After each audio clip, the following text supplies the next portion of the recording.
A beam of electric light pierces the darkness over the calm waters of the Atlantic Ocean.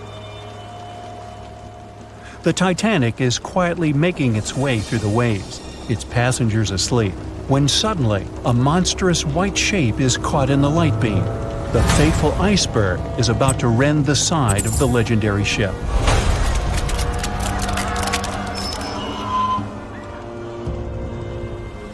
April 14, 1912, only 2 days before someone will take a photo of a giant iceberg with a pretty unusual elliptical shape.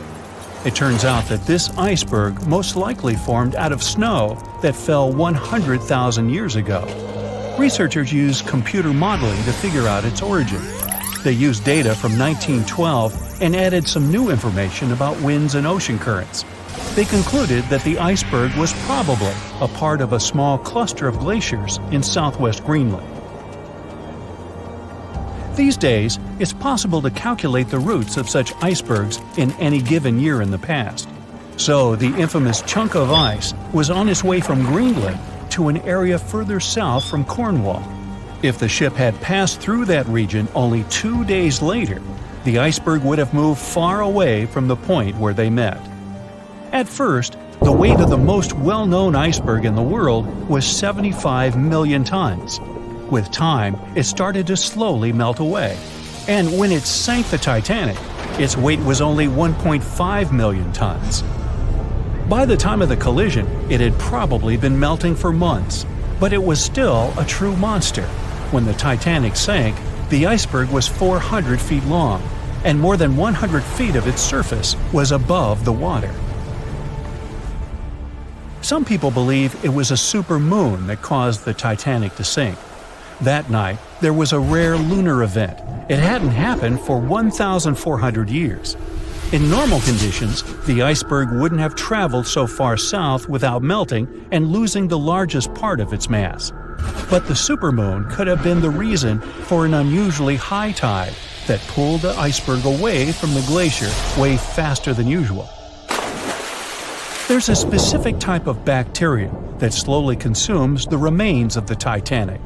Salt corrosion, ocean currents, freezing temperatures, plus this rust-eating microorganism might consume the entire wreckage. American actress Dorothy Gibson was aboard the Titanic. She survived, and when she arrived in New York, she started filming a movie called Saved from the Titanic almost right away. The movie was released only a month after the Titanic sank, and in the movie, she even wore the same shoes and clothes she had during the actual disaster. The movie was a big success at that time, but the only known copy was destroyed in a fire. 14 years before the Titanic sank, a novella called Futility had been published, and it seemed to have predicted the whole event. The plot centered around a fictional ship called the Titan that sank during its voyage. The Titan was almost the same size as Titanic, and they both went to the bottom in April. The reason was hitting an iceberg, too. Both the real and fictional ships were described as unsinkable, and both of them had the legally required number of lifeboats, which, as it turned out later, were nowhere near enough. We've seen it in the movie, but there were some real-life love stories happening on the Titanic, too. 13 couples even took a trip on the Titanic as part of their honeymoon. One of the couples owned Macy's department store in New York. Once it became clear the Titanic was rapidly sinking, the woman refused to go into a lifeboat without her husband. But he didn't want to join her while there were still women and children who he thought had to go first. Then his wife gave her coat to her maid. She insisted that the maid should get into the lifeboat, and she wanted her to be warm. As for the woman herself, she decided to stay with her husband till the end. Some people believe Titanic sank because of a mummy, not an iceberg. It all started around 1000 BCE with a mysterious woman who lived in Egypt, in the City of Thieves. People knew little about her, but they called her a priestess. Her mummy was put in a wooden sarcophagus and covered with a large lid with the image of her face and some mystical inscriptions. This place had been hidden until the first half of the 19th century, when a group of locals accidentally came across it. They disturbed her peace. No one knows how, but the mummy disappeared that day without a trace. A couple of decades later, a group of rich friends from England traveled to Egypt and found the empty mummy casket with the image of the priestess, whose dark eyes seemed to be looking into the void. They decided to buy it, but the buyer disappeared the same night before he even got the case. All members of the group had some accidents. The casket changed its location a couple of times until it, as some believe, ended up on the Titanic. It took more than 70 years for a robot submarine to find the ruins of this legendary ship. The wreck lies nearly 13,000 feet under the surface of the Atlantic Ocean, split into two halves. Why did the liner break apart? No one knows exactly. Some think it happened because of the water that got inside when the ship collided with the iceberg. The pressure was so powerful it separated two parts of the vessel, starting with the ship's bottom structure. Others say it was because of the hull rivets. They had a high concentration of slag or smelting residue, and that's something that can cause the metal to split apart. The ship generally had many flaws, starting with the design. The watertight bulkheads weren't completely sealed on top. This allowed the water to flow between the compartments and, in the end, sink the vessel. The iron of the ship's rivets and steel of the hull ended up ruined because of high sulfur content, cold temperatures, and high speeds. The steel shattered and the rivets popped out quite easily. Because of this, Titanic sank 24 times faster than it would have otherwise. If the ship had hit the iceberg head-on instead of ramming it with its side, it would have probably stayed afloat. How come the crew members didn't have binoculars? It would have surely helped them spot the iceberg on time and maybe even avoid the disaster. But the binoculars on the Titanic were locked in a storage cabinet. Only one crew member had the key, and he had been transferred off the ship right before it set sail. He later said he hadn't remembered to hand over the key. But even without the binoculars, the ship might have had some time to change course and avoid the collision if the crew had gotten some warning. But that's the thing, someone did warn them.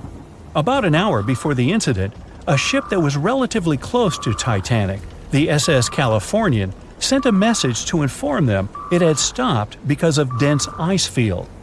But the warning never got to the Titanic's captain. Some experts say it was because the radio operator didn't think it was that urgent. And later, the SS Californian said they didn't get a call for help from the Titanic because their radio operator was off duty. Some say the crew on the Titanic couldn't spot the iceberg on time because of an optical illusion. Atmospheric conditions that night probably caused super refraction, which could have camouflaged the berg. After all, no one actually saw the iceberg until it was too close to the ship to somehow avoid the crash. Not even a whole minute passed between the moment they saw the iceberg and the collision. It was only 37 seconds, and it took Titanic 2 hours and 40 minutes to disappear below the ocean's waves. They were on their way to the New World when a rendezvous with an iceberg crushed all of their dreams and hopes. There was panic and tears and heartbreaking goodbyes, like that of Jack and Rose. Or was there? Let's see how well you know the real story of Titanic. The love story of Jack Dawson and Rose DeWitt Bukater was inspired by true events. What do you say? Is it a myth or a fact?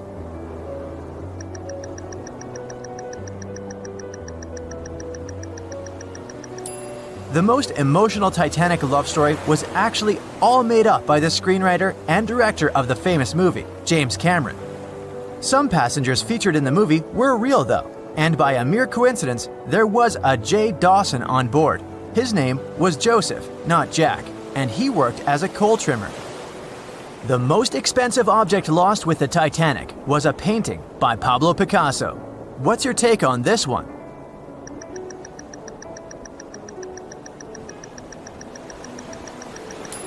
It's a myth. Another one given to us by the famous movie. The most valuable item that went down with the Titanic was probably a Mary Joseph Blondell painting, created in 1814. Some other valuable items were a violin that belonged to Wallace Hartley, the musician who insisted that they had to play till the very last moment.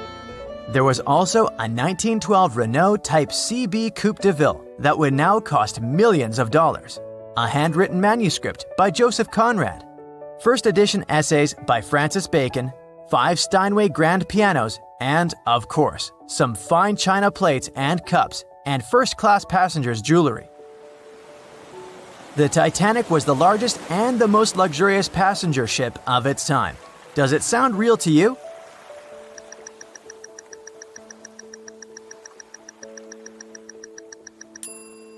Yep, it's totally true. In April 1912, the Titanic was the largest ship ever built.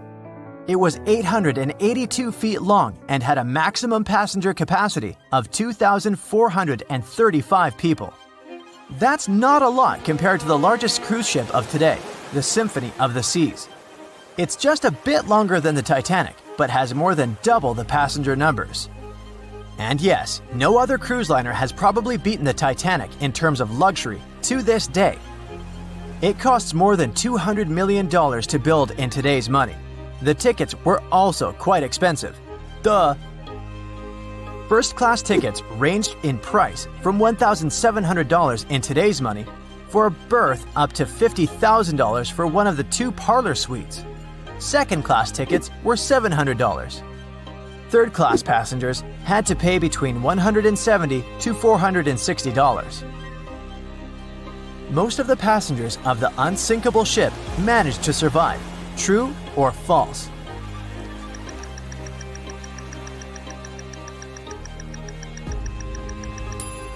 Sadly, it's false. Only 37% of all the passengers actually survived the meeting with the Titanic.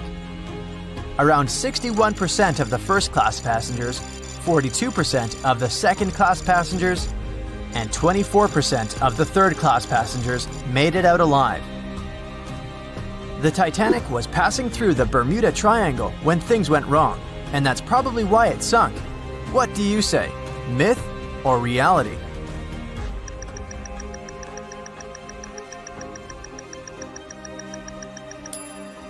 It's 100% a myth. The Titanic never even came close to the Bermuda Triangle.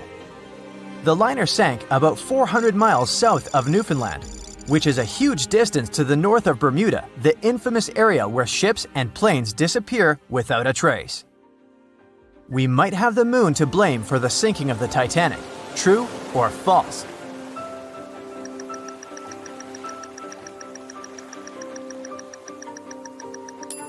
This one is true. The moon heavily affects the tides on Earth.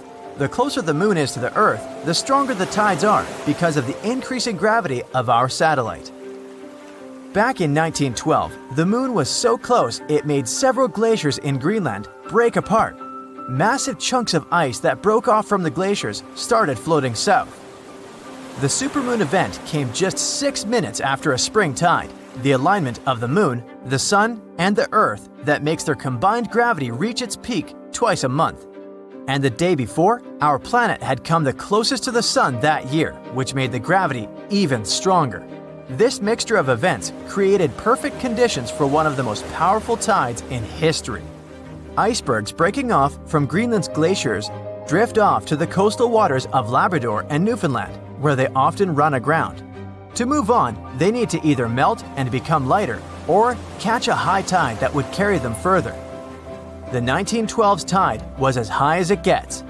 So they shifted many shipping routes south because of the huge amount of icebergs. But not the Titanic, of course, as they believed it was unsinkable.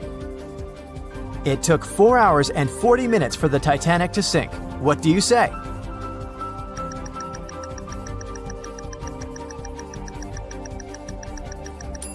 It's false, and if you're a Titanic expert, you definitely know it was actually 2 hours and 40 minutes. And this was slow enough, given the damage caused by the iceberg. It didn't sink faster, thanks to the ship's construction. There were 16 watertight compartments in the lower part of the ship. They worked as a lifeline. When the iceberg crashed into the hull, it broke into 6 boxes. The Titanic could have stayed afloat only if 4 compartments had been damaged. water filled the first 6 compartments within 1 hour. During this time, the ship tilted slightly to the right side. Then, water began to flood the 7th box when all 6 boxes were filled. And from that moment, the sinking rate was growing with every second. The ship's bow sank under the water, and then the stern filled up. One of the leading reasons for the Titanic tragedy was signal rockets. True or false? What's your take on it?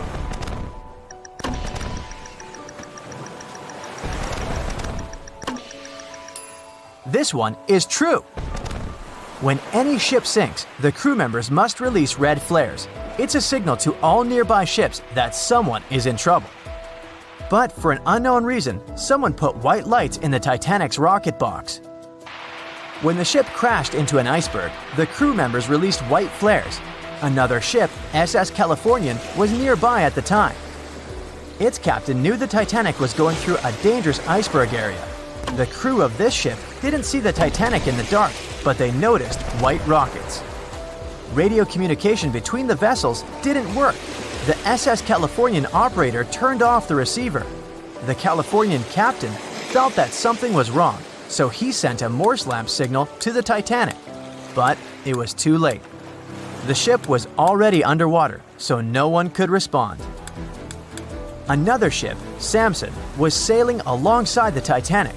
It drifted with lights off since it was catching seals, and that's not legal. When the captain saw the Titanic's white rockets, he thought it was the Coast Guard. So Samson sailed away as fast as they could. They realized they had abandoned the drowning passengers once they made it to Iceland and learned the horrible news. In 1996, one expedition managed to raise the Titanic from the ocean floor. Do you believe it?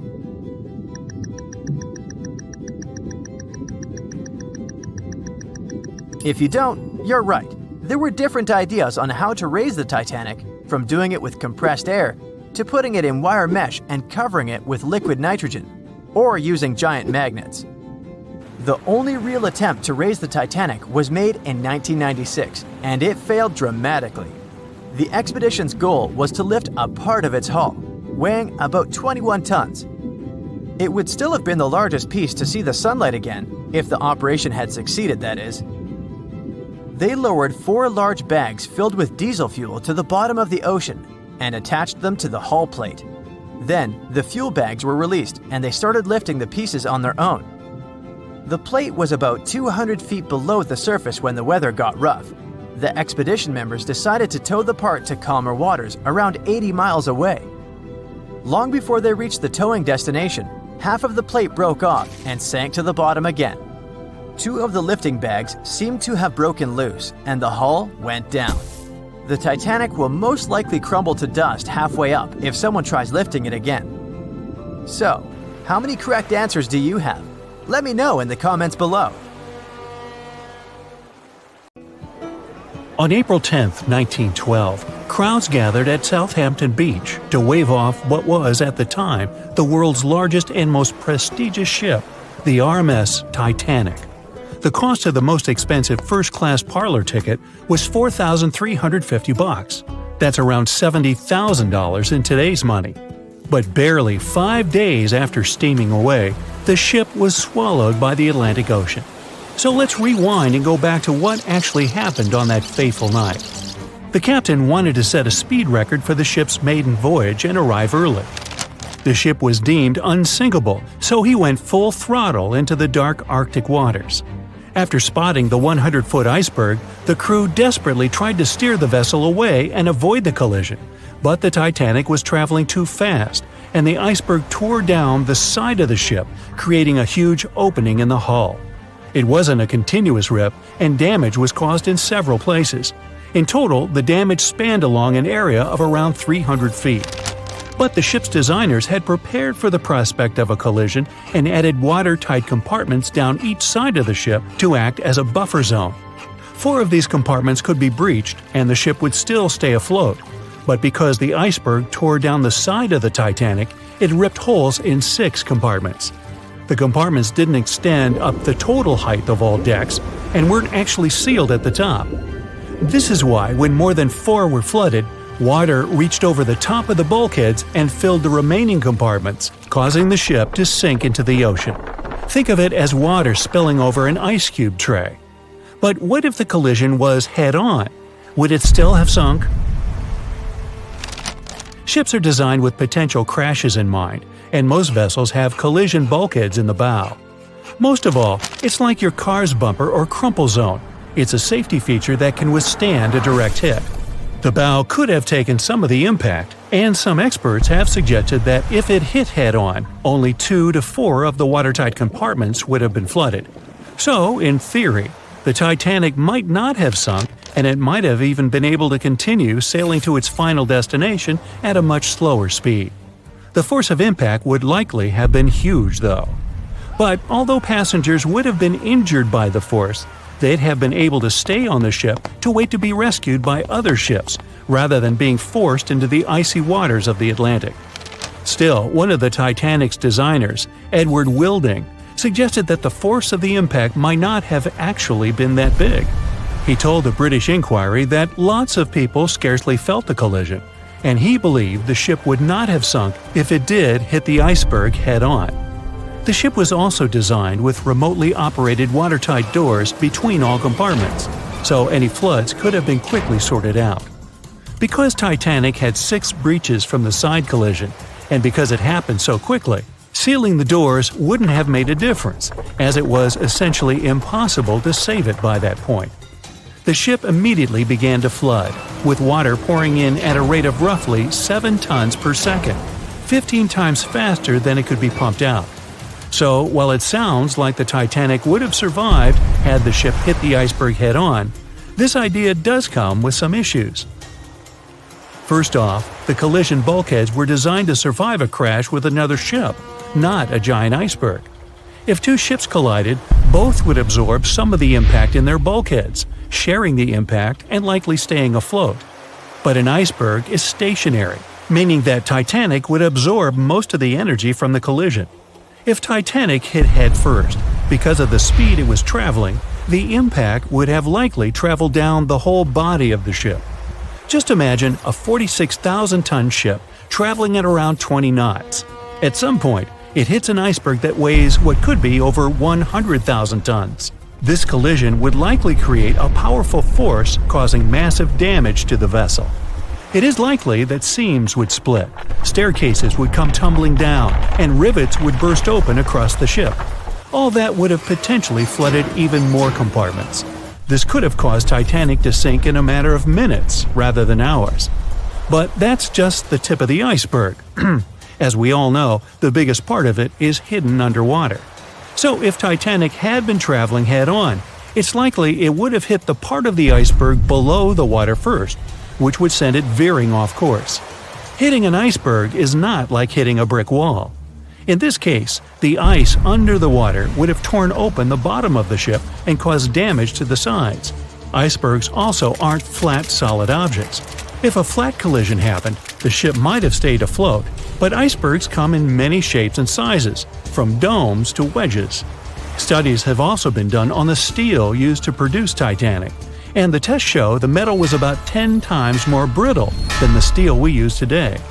The ship was built before we understood the effects of low temperature on steel. The old steel used to make the vessel would not bend when faced with freezing temperatures, but break. Recovered pieces of Titanic's hull plates show that the hull just shattered on impact.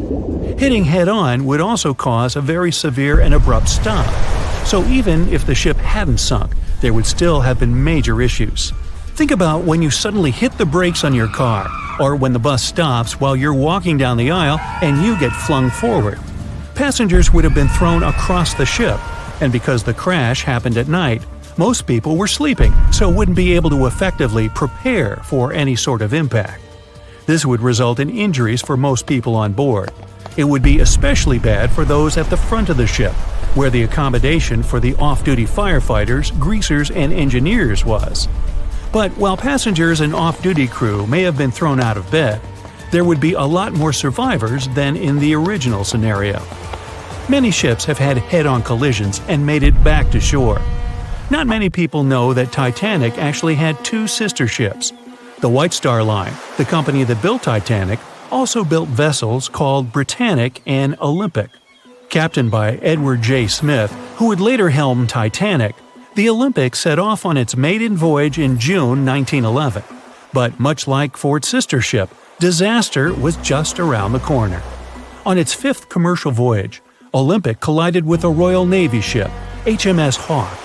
While the Olympic received damage to its side, Hawke crashed into the other vessel head-on. The bow of the Hawke was completely crushed by the collision, but because the ship had watertight compartments, it managed to survive the impact and later returned to shore for repair.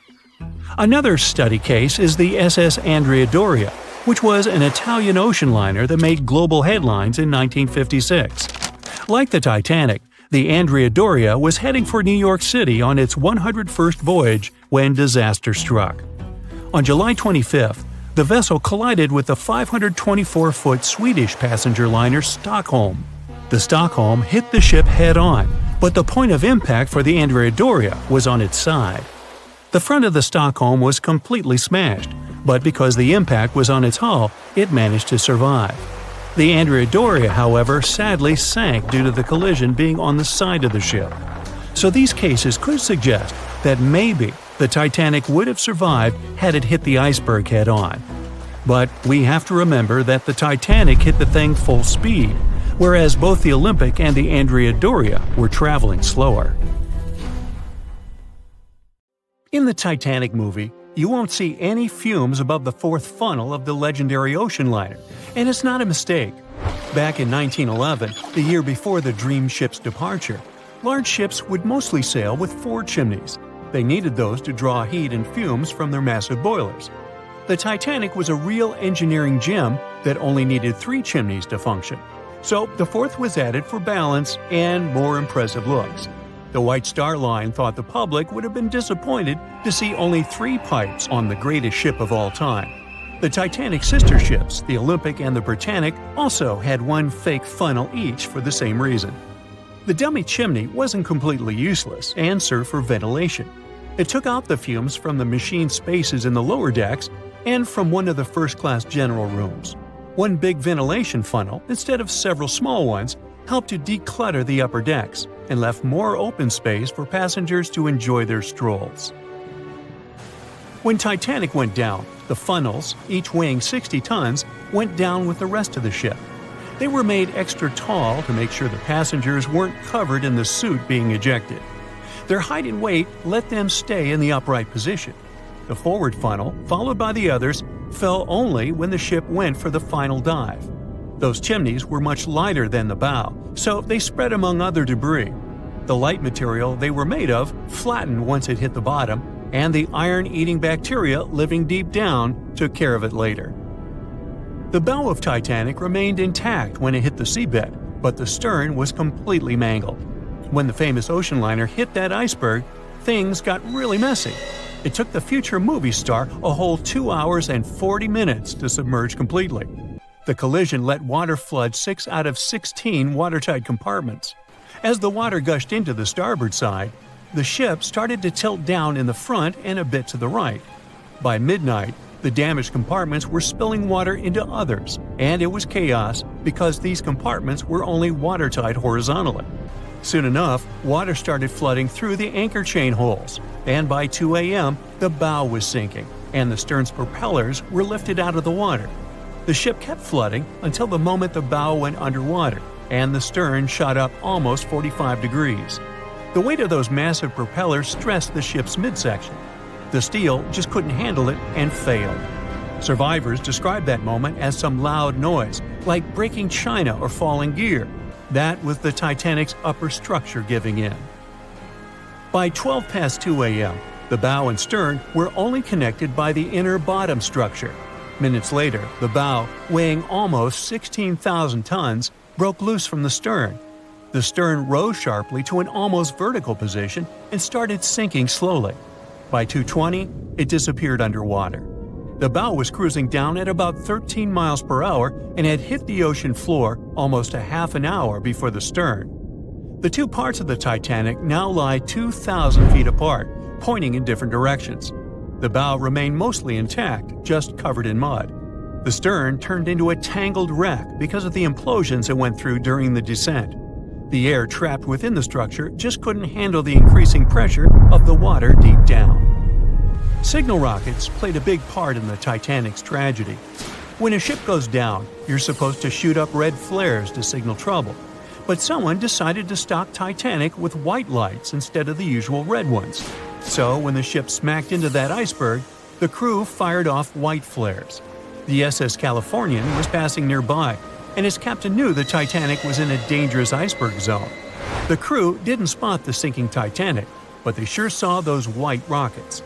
The radio between the ships was useless because the Californian's operator switched it off.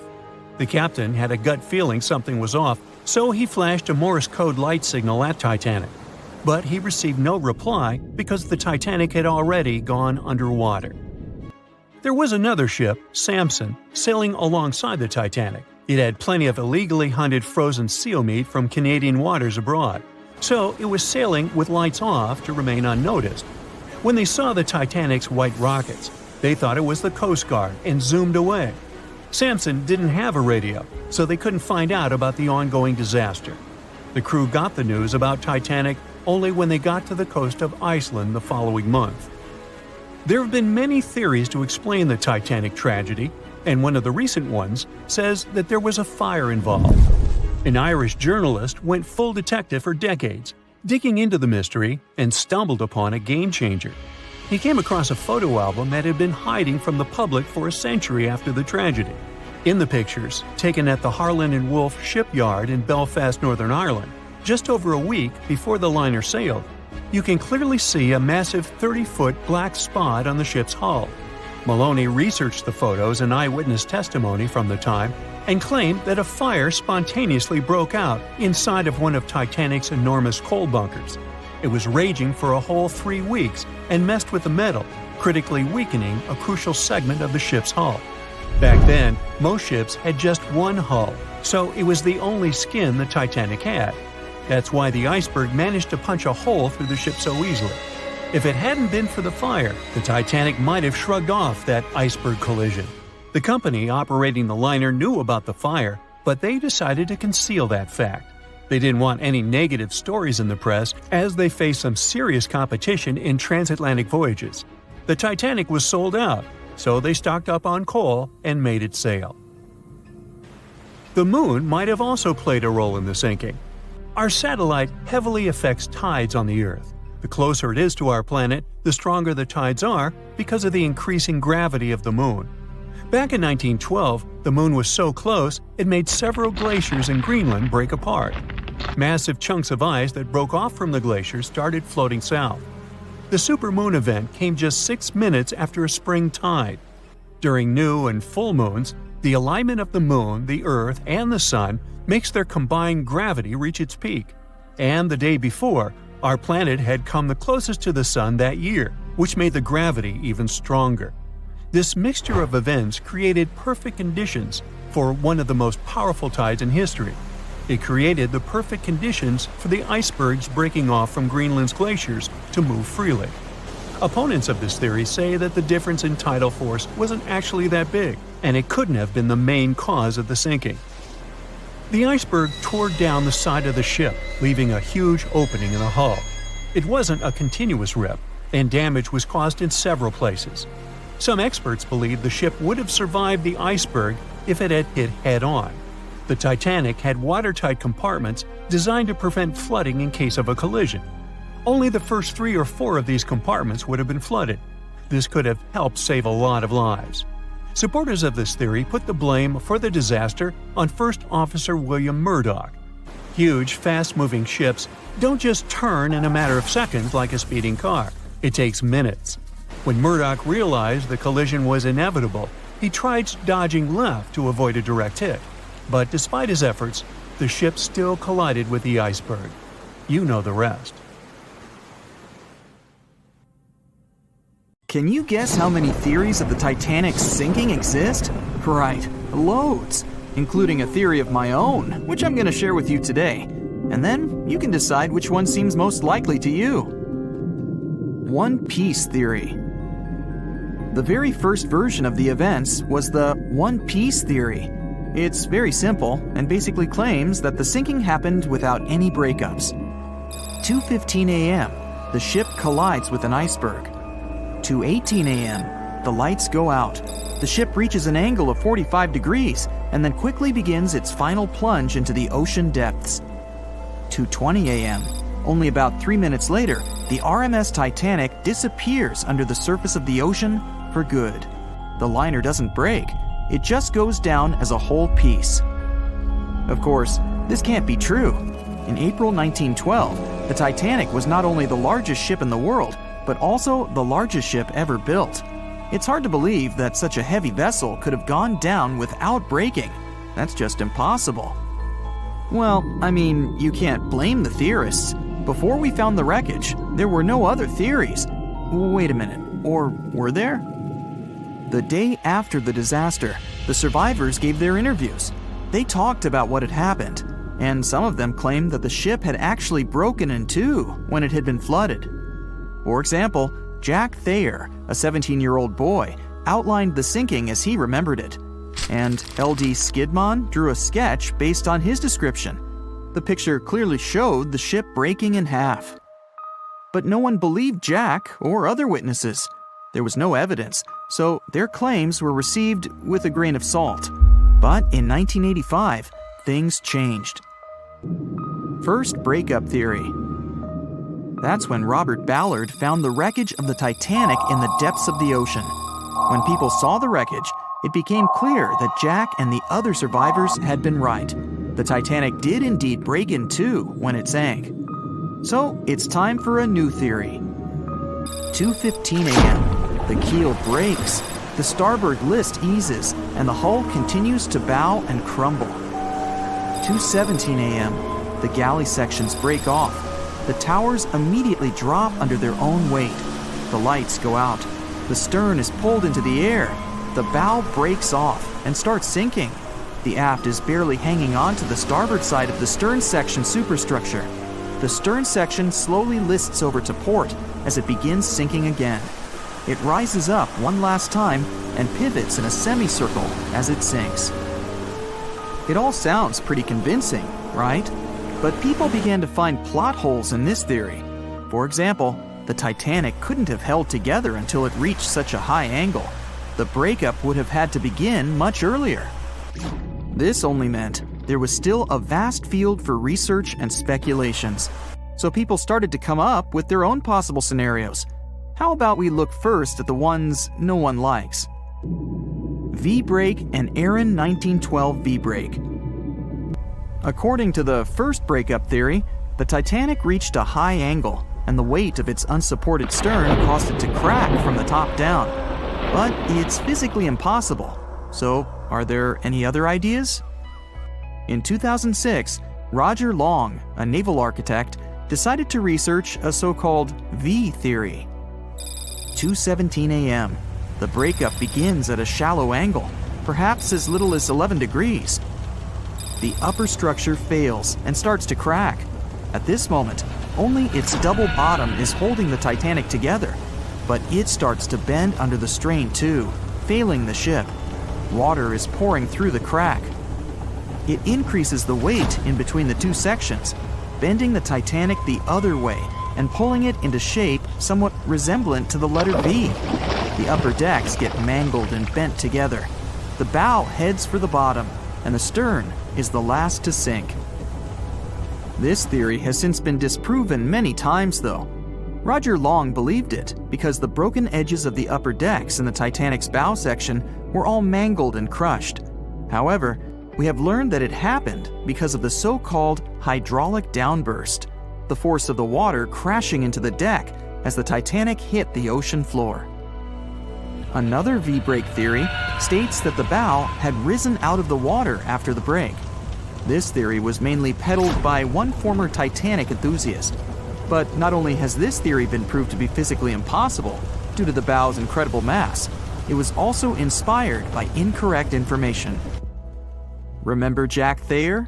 Well, it was based on his sketch and the words of a couple of passengers. But the truth is, none of them had ever seen the Titanic break down like this. Jack himself even stated in an interview that the sketch was completely out of context to what he had actually seen. It was drawn by a passenger on the Carpathia, the ship that received the Titanic's distress signal and came to its aid. It couldn't be used as evidence. Now that we know this, let's move on to the theories that most people believe in. James Cameron's banana peel theory. Who hasn't seen the legendary movie about the Titanic, right? It became the leader of the 70th Academy Awards ceremony in the number of nominations and awards, and deservedly so. But did you know that James Cameron had been interested in the Titanic for many years and studied the ship's history? His books and research are very detailed, and he even came up with his own version of the events. It's called the banana split theory, and this is actually what you could see in the movie. Here's how it goes. The Titanic reaches a 23-degree angle and fractures down to the keel. The double bottom acts as a hinge as the stern falls down. When the double bottom fails, the bow and the stern separate. The stern lists to port, standing vertically, and then begins to go underwater. This theory is the most scientifically accurate one, along with Roy Mengott's theory. Wait, who's Roy Mengott? Mengott theory. Roy Mengott was an engineer who came up with the most plausible theory for the time being. 2:17 a.m. The lights go out on the Titanic. At this moment, the ship is at an angle of 20 to 23 degrees. Suddenly, the vessel snaps in two just around the third funnel. It causes the stern to settle into the water. The keel fails first. The draft and lower hull are crushed and break apart. Water surges into the bow and stern of the ship through the huge cracks, causing the bow section to sink beneath the waves. The stern rises up to the angle of 70 to 90 degrees, and then it sinks too. This theory seems to make the most sense, but it's quite controversial. The survivors who saw the breakup stated that the stern had settled back with the bow completely missing. Mengott's theory, however, contradicts that statement, while James Cameron's scenario takes this into account. Are you thinking what I'm thinking? The truth must be somewhere in the middle. My version. Now, as promised, I'll provide you with my version of the events. Well, it's not really my theory, more like a combination of Roy Mengott's and James Cameron's ones. I believe that James Cameron was right about the breakup. 2:17 a.m. The ship is at a high angle. The lights go out. Then it snaps into two pieces. The bow starts sinking. The double bottom is still attached to the stern for a minute or so. Once the double bottom fails, the two parts separate and the bow goes down. Then, as Mengott said, the stern rises up at a high angle, and then it begins to sink vertically. It might have actually happened because the survivors stated that they had seen a clean break. This means it couldn't be hidden. And they had also seen the stern staying vertically in the air for a long enough time, probably a few minutes, before disappearing. Anyways, all of these are just speculations. Regardless of how the Titanic broke apart and sank, it was a great tragedy. It's already been 110 years since the Titanic collided with an iceberg and sank. Did you know that in 2022, the Blue Star Line Company is completing the construction of an exact replica of the Titanic? Called the Titanic II liner, the ship will be sent sailing along the same route with 2,400 people on board. Let's hope that everything goes well for them. Meet Arthur John Priest. No, he isn't famous for being a painter or for discovering some long-lost treasure. He didn't invent some cool gadget or break any world records. No, Arthur John Priest is famous simply for being unsinkable. Proving one can be both lucky and unlucky at the same time, Priest was involved in and survived several mishaps at sea, including the fateful maiden voyage of the Titanic. Priest was not a rich man interested in sailing for pleasure. He was part of the working class, employed as a stoker or fireman, stuck for hours within the hot bowels of large steam-powered vessels. His job was dirty and difficult. He was responsible for keeping the furnaces lit, feeding them coal to ensure enough steam was produced for the engines to work. He had to be careful about not overheating the system or setting fire to the whole ship.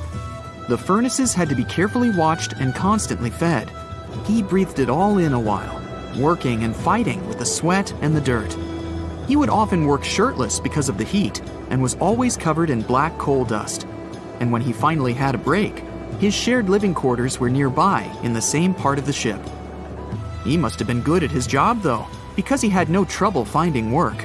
But wherever he went, bad luck seemed to follow. The first incident was a mild one. As a young man, Priest worked on the RMS Asturias. The passenger liner first set sail in 1907, traveling between Southampton in the UK to Buenos Aires in Argentina. At some point during its maiden voyage, the ship suffered a small collision. The damage was bad enough that the ship returned for repairs. Thankfully, there were no reports of any serious injuries. Priest, unfazed, simply went to work on another ship, but his bad luck lingered on the Asturias. In 1914, the Asturias became a hospital ship, helping care for sick men and women around Europe while bringing them home to England. But in March 1917, at just around midnight, the ship was struck by a foreign object. Its hull was breached and the engine room flooded. The captain ordered everyone to abandon the ship, sending crew, patients, and health staff scrambling for the lifeboats. The vessel was still moving, powering through the water because the main controls, located within the flooded engine room, could not be turned off. The captain refused to leave the ship while people were still trying to escape. He was able to aim the Asturias towards Bolt Head, where it finally hit land and couldn't sink. The remaining lifeboats were lowered and the final survivors made it to safety. When they studied the damage on the ship later, the Asturias was declared a total write-off. It might be hard to pin this particular disaster on Priest. After all, he wasn't even on the ship at the time. But it seemed that many of the ships on which he served were destined for trouble. His bad luck followed him to his next job on the RMS Olympic, a massive ocean liner. The Olympic was big. In fact, it had been designed and built as part of the fleet that included the Titanic. But with size came sacrifice. The Olympic was great at moving in one direction, but very difficult to handle when it needed to turn. It was September 1911. The Olympic was trying to alter its course. The Hawk, a smaller ship sailing nearby, didn't give the larger vessel enough room to maneuver, and the two slammed into each other. Because the Hawk was engineered to deal with potential confrontations when out at sea, its reinforced bow tore through the Olympic. Two large gashes appeared on the ocean liner's side. The propeller shaft was badly twisted, and worse, the ship began to take on water. Somehow, the Olympic made it to shore without sinking, and nobody was seriously hurt. Priest had no idea that this was just a small taste of what his future held for him. He next found employment on a brand new ship, a better ship, an unsinkable marvel that was said to be the biggest vessel to have ever been built. Yes, he was going to work on the Titanic. And what a job! It took 29 boilers, requiring 850 tons of coal a day to produce enough steam to power the Titanic.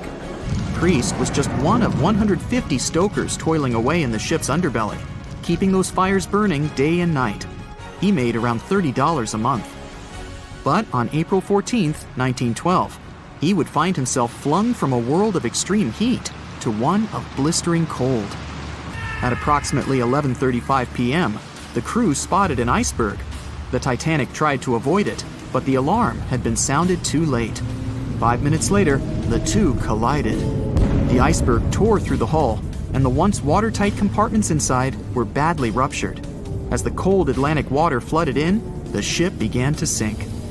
Distress signals were sent, but the closest ship, the Carpathia, was over 3 hours away. In the dark of night and stuck in the middle of nowhere, the crew and passengers panicked. Those who could scrambled for the lifeboats. Others jumped into the icy waters. In total, only 706 survived that terrible night. Priest, at the time of the collision, was down in the ship's lower quarters. He was on break, relaxing from a hard day of work. And as the ship went down, so did his chances of survival. He and his fellow workers were in the most dangerous position on the ship. They had to make their way through a maze of corridors and gangways, some of which were flooded, in a mad dash to the deck. And then they faced the frigid water, jumping in and desperately swimming to safety. The ocean was so cold that Priest even suffered frostbite before finding his way onto a lifeboat. He was one of only 44 stokers to survive that night. After an experience like that, most of us would never set foot on a boat again. But Priest had to work. His next job also ended in disaster. He was offered employment on the HMS Alcantara. It went down in 1916, and Priest was again one of the few to make it to safety. He was badly wounded in the process. But he kept pressing his luck, and his next job as a stoker may have felt eerily familiar. He would be working on a ship built by the same people behind both the Olympic and the Titanic. And this ship, named the Britannic, was the biggest of the three. It was also believed to be a superior vessel, fitted with new safety features after the Titanic sank. For example, it had 48 open lifeboats, 46 of which were the largest ever used on a ship before. 2 of these were even motorized and equipped with special communication devices. The good news? The Britannic survived its first trip without incident. It was already doing better than the Titanic ever did. However, on November 21st, 1916, the Britannic was shaken by a loud explosion while traveling through the key channel in the Aegean Sea. The hull was damaged, and some of the compartments began to fill with water. But, unlike the Titanic, the Britannic had been designed for just such an emergency. It had been fitted with 5 watertight bulkheads. Intact, these would help keep the ship safe and floating for a much longer period of time. But there was one issue. Portholes along the lower decks had foolishly been left open. As the ship tilted, the portholes let in water, which flooded the Britannic and hastened its descent into the sea. This effectively made those watertight bulkheads useless. The ship was going down fast, much faster, in fact, than the Titanic had sunk. 35 of the lifeboats were successfully launched, saving most on board. Of the 1,066 passengers and crew, 1,036 survived. Priest, his luck intact, was one of them. And yet, he still wasn't done with a life at sea. He accepted a position as a stoker on the Donegal. It was a smaller passenger ferry that had been converted for use as a hospital boat. In April 1917, it was struck by a foreign object while fleeing an unsafe situation, and though he suffered from a head injury, Priest was again one of the survivors. It took experiencing 2 collisions and 4 sinkings before Priest was finally ready to retire. In fact, he reportedly said he only gave it up because no one wanted to sail with him. Can you blame them? He would live out the rest of his life on dry land in Southampton, England, with his wife Annie and their 3 sons. But Arthur John Priest would always be remembered as the unsinkable stoker. Staying in the water that's 70 degrees Fahrenheit for a long time definitely won't do your health any good. A water temperature of 50 degrees Fahrenheit is a nightmare. It feels much colder than the air of the same temperature. The passengers of the Titanic were in 28 degrees Fahrenheit water. Can you imagine how cold it was? Even the iceberg that the Titanic met was warmer. The water didn't freeze because of the high salt content. But what if the temperature had been higher? What if the Titanic had sunk in warm water, say 120 degrees Fahrenheit? Theoretically, this could have happened had the waters of the North Atlantic met a warm undercurrent from the southern part of the ocean on disaster day. But this heat wouldn't have been enough. The ocean area is too vast, and the temperature is too low at night. The warm undercurrent alone wouldn't have made a difference for people who were overboard. But if the Titanic had sunk in another place at one particular moment, perhaps then all people could have been saved, thanks to an incredible natural phenomenon. Now, on board everybody, our voyage to a parallel universe begins. It's a moonless night on April 14th through 15th. The Titanic crashes into an iceberg. Icy water floods the lower decks. The captain sends a distress signal. The nearest rescue ship, Carpathia, is 58 miles away from the sinking Titanic. At maximum speed, Carpathia will get there in 4 hours. That's quite long, even in warm tropical waters, since your body loses heat anyway. The Titanic begins to sink. The crew downs lifeboats. Some of the passengers jump overboard. The ship is going under the water. There are no boats left, so you jump along with other passengers. It feels as if you got inside a huge iceberg. The water is so cold that it's hard for you to move. You can't even scream because there's no air in your lungs. But at this moment, you feel a pleasant warmth coming from the depths. The heat rises above your knees and waist, then reaches your neck. Finally, you regain control of your muscles and can breathe deeply. You notice that all the other passengers feel the same warmth. The water becomes a little hot. It makes you happy.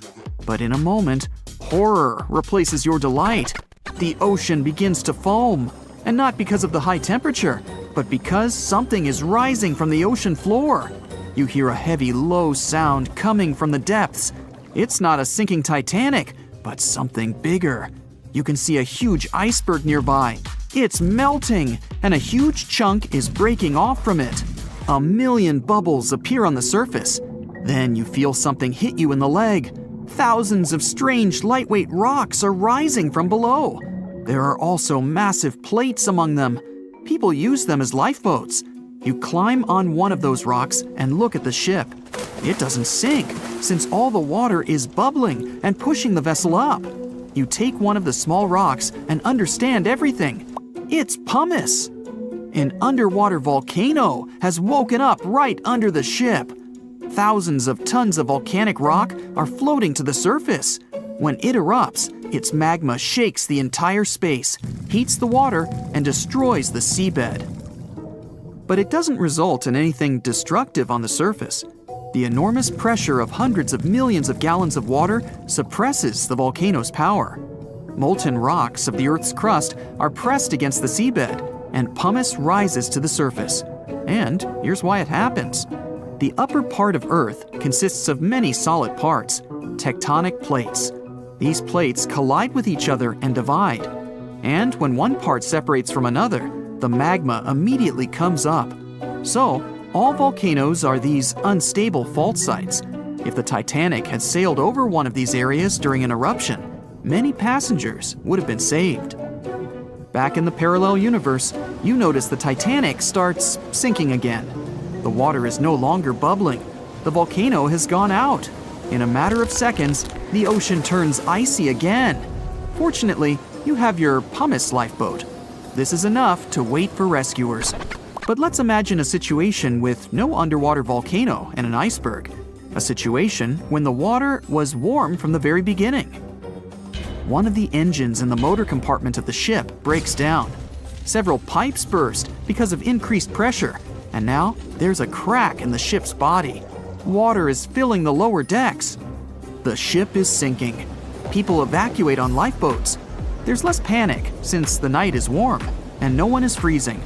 Each passenger gets a life jacket. The ship is breaking. You understand that you have to jump. The Titanic goes underwater. Many passengers fall overboard in horror. They dive into the dark ocean and immediately come to the surface. Panic and complete chaos take over. The ship disappears in the dark, and finally, it's all silent. A few minutes pass, and you notice there's no panic at all. The water is warm. Almost all passengers have life jackets. Someone is floating on the wooden ship wreckage. After a couple of hours, the water no longer seems so comfortable. The ocean takes away your body heat. To keep warm, passengers swim closer to each other in a tight circle. Yeah, now it's quite possible to wait for another couple of hours till the rescuers come. People on lifeboats sail closer and take those who freeze on board. Passengers take turns, 20 minutes in the water, then 20 minutes in boats. It's essential not to take your clothes off. Even a wet outfit helps keep your body warm for longer. And when it seems that everyone is saved, somebody screams. A girl in a boat looks scared. She trembles with fear and points her finger into the black water. Passengers try to see what's there and notice a triangular fin. 1, 2, 3. There are so many of them! The noise of the sinking ship has attracted a group of sharks. And now, they are circling the survivors, hoping to satisfy their hunger. They're swimming slowly. It doesn't look like they're going to attack. But you should keep your eyes open, as these fish are some of the world's most aggressive and dangerous sharks. the bull sharks. They can be agile, fast, and unpredictable. They don't swim in the cold waters of the Atlantic, but the water in this parallel universe is perfect for them. The sharks are strong and sturdy. They create the illusion of slowness to relax their prey. They're called bull sharks because of their short, blunt muzzle, like that of a bull, and they like to hit a target or other sharks with their forehead. Several fish are ramming boats. Someone falls into the water. Fortunately, people help them back on board. The sharks aren't going to retreat. Chaos and panic ensue. People are screaming and splashing the water with paddles to scare away the fish, but it doesn't help. One of the sharks opens its toothy mouth and clings to a boat. At this moment, you notice more fins nearby. A pack of great white sharks arrives at the party. They are some of the most dangerous animals on the planet. They're big, fast, and strong, and their 300 triangular teeth lined in several rows are sharp as blades. Great white sharks swim around the boats and scare away the bull sharks. You fall off the boat and see a big fin approaching you. Fear awakens the survival instinct in you. You're trying your best to swim away from the shark as far as possible. Of course, it's useless, since the shark is much faster and will definitely catch you. You feel your foot touching the shark's nose. The other foot gets into the toothy mouth. You scream in horror. After a second, the shark lets you go. Great white sharks rarely attack people. If they bite, it's just to test you. After all, the shark's favorite prey is seals. It simply loses interest if it realizes you aren't a seal. But if the shark is starving, it doesn't matter to it what kind of prey you are. Lucky for you, this one is not like that. Those survivors in the boats have almost nothing to fear either. Great white sharks don't attack them. They can push boats slightly, but only to test them. The great white shark is swimming away from you. But a bull one appears, and it looks like it's hungry. The shark is swimming towards you, opens its mouth, and a loud ship horn penetrates the water. This is the RMS Carpathia that has come to the rescue. All the sharks swim away scared. All passengers are saved. Back in our universe, another ship that had been nearby could have saved the passengers much earlier. But that's another story. You know SOS, don't you? 3 dots, 3 dashes, and 3 more dots. It's an easy enough signal to tap out in Morse code. It means save our souls or save our ship. The crew of the legendary Titanic had been desperately trying to send this signal for 2 hours the night of April 14, 1912. There were other ships not too far from the spot where the iceberg took down the mighty Titan of the sea. But the call for help seemingly disappeared before it could reach them. The passenger ship SS Mount Temple did pick up a signal and try to respond, but the Titanic never got the answer. So what was silencing the ship's cries for help? Some unknown Bermuda Triangle of the North Atlantic? Consider this. Eyewitnesses say the sky was painted with a brilliant aurora borealis that cold, fateful night. Beautiful, yes. But on that day, the northern lights may have sealed Titanic's fate for good. You see, the aurora borealis forms thanks to geomagnetic storms. Sounds complicated, but those are basically fluctuations in the Earth's magnetic sphere. And what causes those is the sun itself. The magnetic sphere is like a protective bubble that surrounds our planet. It blocks harmful solar rays, winds, and other cosmic dangers from reaching us. Without it, life on our planet wouldn't be possible. Earth would look more like Mars. You also have it to thank for compasses pointing north. Experts know the Earth's magnetosphere affects navigational equipment, or disrupts it. Which brings us back to the Titanic. Recently, a published weather researcher named Mila Zenkova proposed a theory that solar flares, which provoked a geomagnetic storm, could have played a major role in the Titanic's untimely demise. Solar flares make themselves known on Earth all the time. Some people are especially sensitive to the magnetic storms they cause. These unlucky folks can feel weakness, fatigue, headaches, and even mood swings. On usual days, the pressure is the same on both sides. The magnetosphere blocks all the bad stuff, and we're all happy. But sometimes explosions occur on the sun. They can be massive, Earth-sized. These flares shoot out a wave of charged particles that collides with the magnetosphere at high speeds. Our protective bubble then goes on the defense. It shrinks, deforms, and pushes those particles toward the poles. Enter those brilliant lights dancing above the Titanic that night. In the north, we know it as Aurora Borealis. In the south, Aurora Australis, or the Southern Lights. When the magnetosphere pushes those solar and cosmic particles toward the poles, they collide with molecules of different gases. That's why you get the range of colors. For example, oxygen can be green or red depending on the distance, and nitrogen is blue or purple. What multiple people saw that night was exactly this phenomenon, including the second officer from the rescue ship Carpathia. He wrote it down in the logbook before getting the distress call from the Titanic. But I'm getting ahead of myself. Auroras are a visible sign of a geomagnetic storm.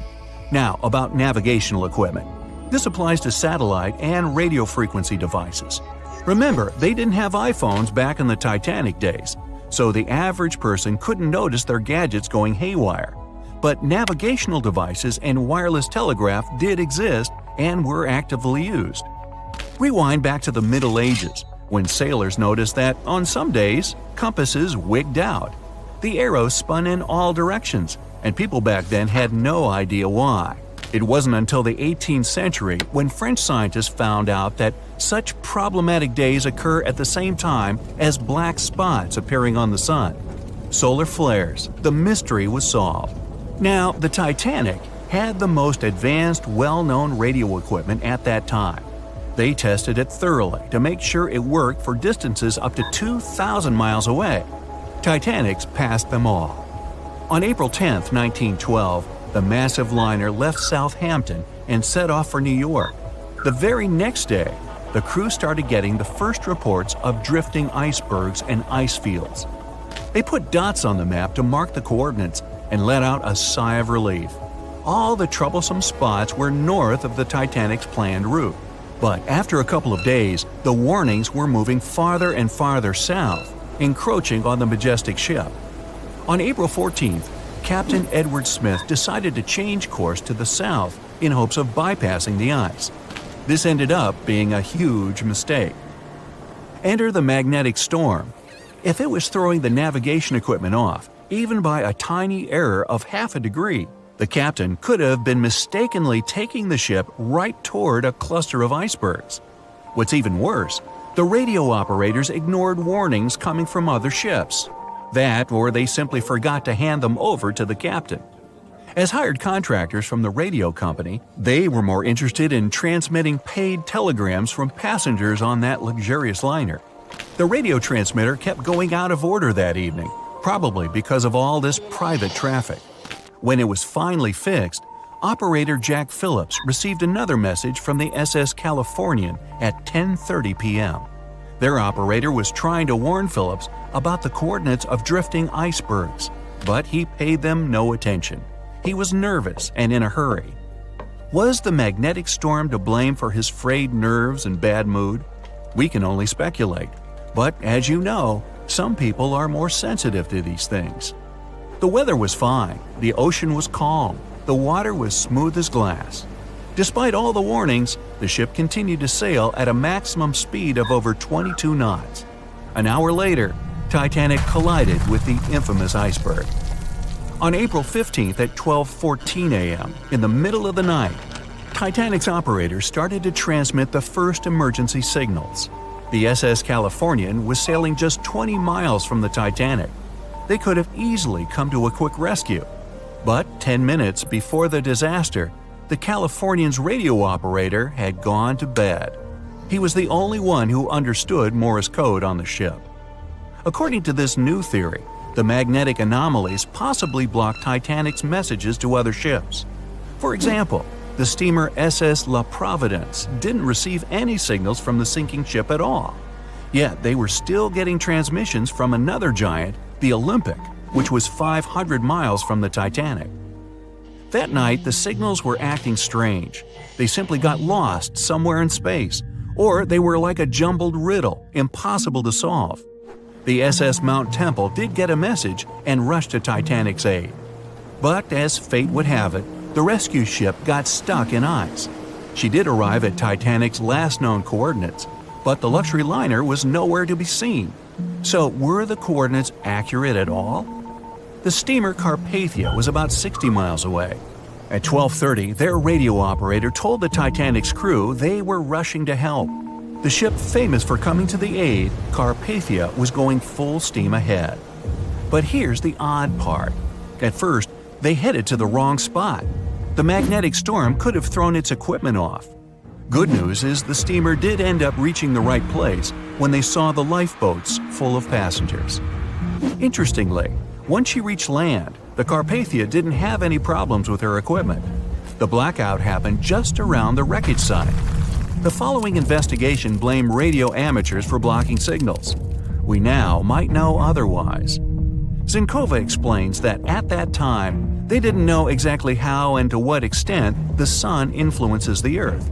No one could have guessed that the sun could tamper with these massive ships' navigational equipment, especially one that had the best of the best at the time.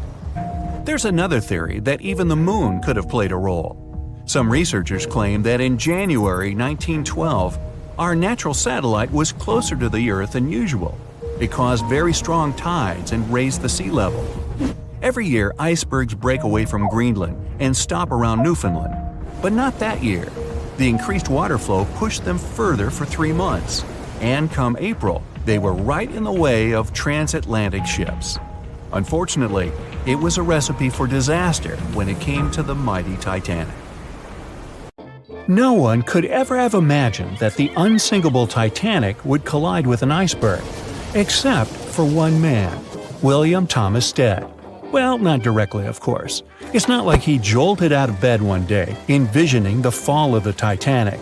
Rather, he wrote an empowering short story called How the Mail Steamer Went Down in Mid-Atlantic by a Survivor on March 3, 1886, 26 years before Titanic sank. Okay, let's do a super quick recap.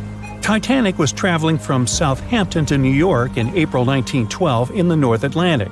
The ship hit an iceberg, and less than 3 hours later, it was completely underwater. Out of 2,208 people on board, just 706 survived due to the limited number of lifeboats and icy cold water. Another passenger ship, Carpathia, heard the distress call, picked up the survivors, and brought them safely to New York. The short story William Stead wrote was about Thomas, a British sailor, who got on a passenger liner bound for the U.S. At one point, the protagonist realized there weren't enough lifeboats for everyone on board the ship in case something happened. A couple of days later, heavy fog covered everything in sight.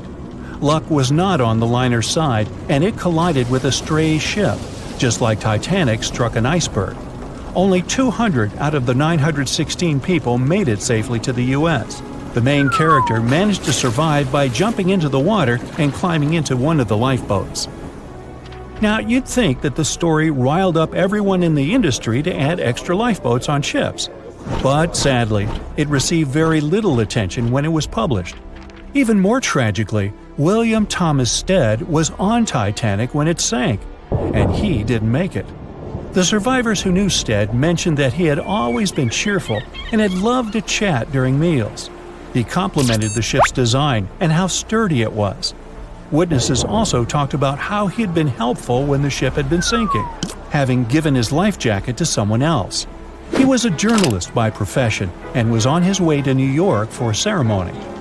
One of his most important contributions to modern journalism was the use of illustrations in every newspaper article. He also introduced newspaper interviews, and they're still used to this day along with illustrations. But this story wasn't the only published work that predicted the disaster. Morgan Robertson was an author and former ship captain who wrote short stories and novels. His most notable novella is The Wreck of the Titan. It's also known as Futility. The book was written in 1898, 14 years before Titanic. It was a fictional story about the Titan, an ocean liner similar to Titanic, which was crossing the North Atlantic.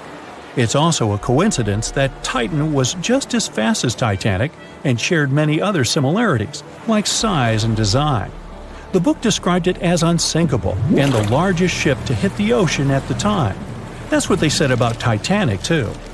Another eerie similarity was the limited number of lifeboats it had. The story took place in April, and that's when Titanic set off on its journey and hit the iceberg. The Titan story also mentioned that barely anyone had survived that horrible accident. Unlike Stead's story, the protagonist of Robertson took a different path. The Titan sinking happened somewhere halfway through the book, so after the accident, the main character went on with his life. The book was brought back into the spotlight after the Titanic disaster. How could someone describe the events that took place almost a decade later so accurately? Many started to believe Robertson could see the future. But the reality was that Robertson knew his way around a ship. It was easy for him to write down the nitty-gritty of things without doing more research. Realistically, one of the biggest threats for ships at that time was hitting an iceberg or colliding with other ships. The next story sounds somewhat mysterious. Once, Alex Mackenzie heard a voice that warned him not to board Titanic. But when he turned around, there was nobody there. As he continued walking, the voice spoke to him again. But this time, it was louder and more distinct. He took the warning seriously and decided to cancel the trip and go back to Glasgow, Scotland, his hometown. His grandparents weren't too happy to find him back home instead of on Titanic. After all, the ticket was very expensive. That disappointment very soon disappeared when they heard that the ship had struck an iceberg. John Coffey was a member of the crew of Titanic, but he decided to ditch the ride when the ship stopped at his hometown in Queenstown, Ireland. His inner voice told him to get off the liner, and he did. He was only 23 at the time, and for someone his age, it could be a major career boost and an opportunity to grow.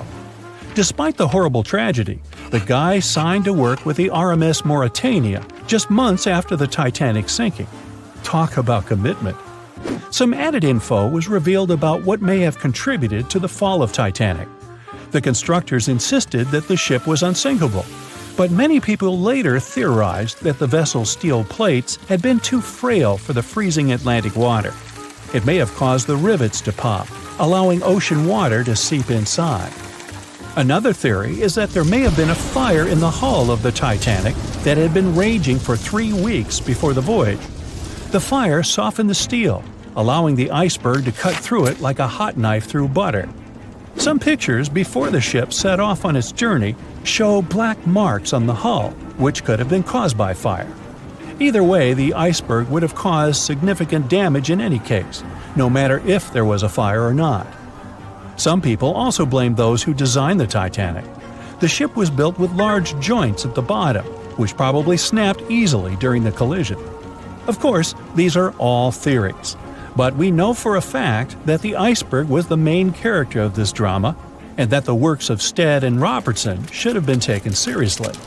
Either way, this should be a lesson for the future, helping to prevent similar tragic accidents. By the way, ocean liners and passenger ships wouldn't exist if it hadn't been for Thomas Newcomen. In 1712, he invented a steam engine that was so strong it could produce enough energy to power a ship.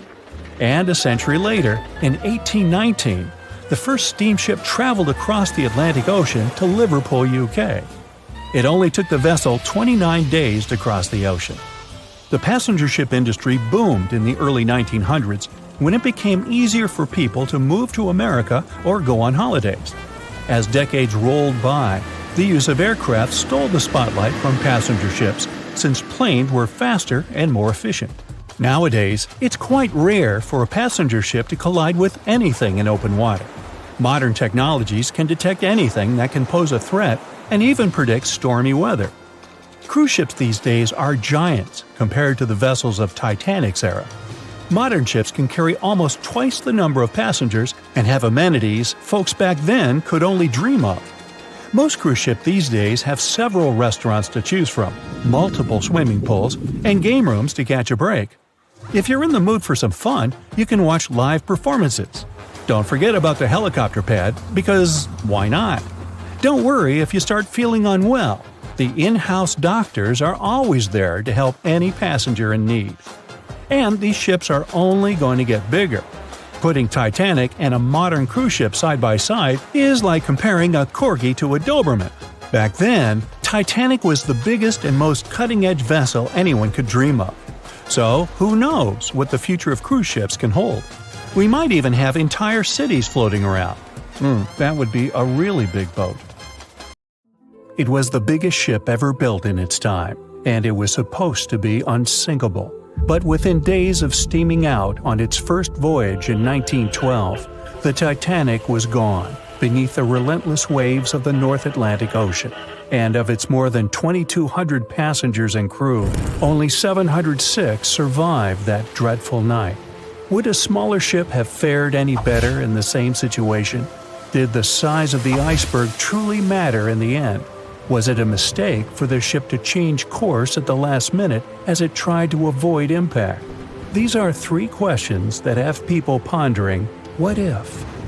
We do know that Titanic was considered an engineering marvel in its day. Designed by Thomas Andrews for the British shipping company White Star Line, it was just over 880 feet long and 175 feet tall.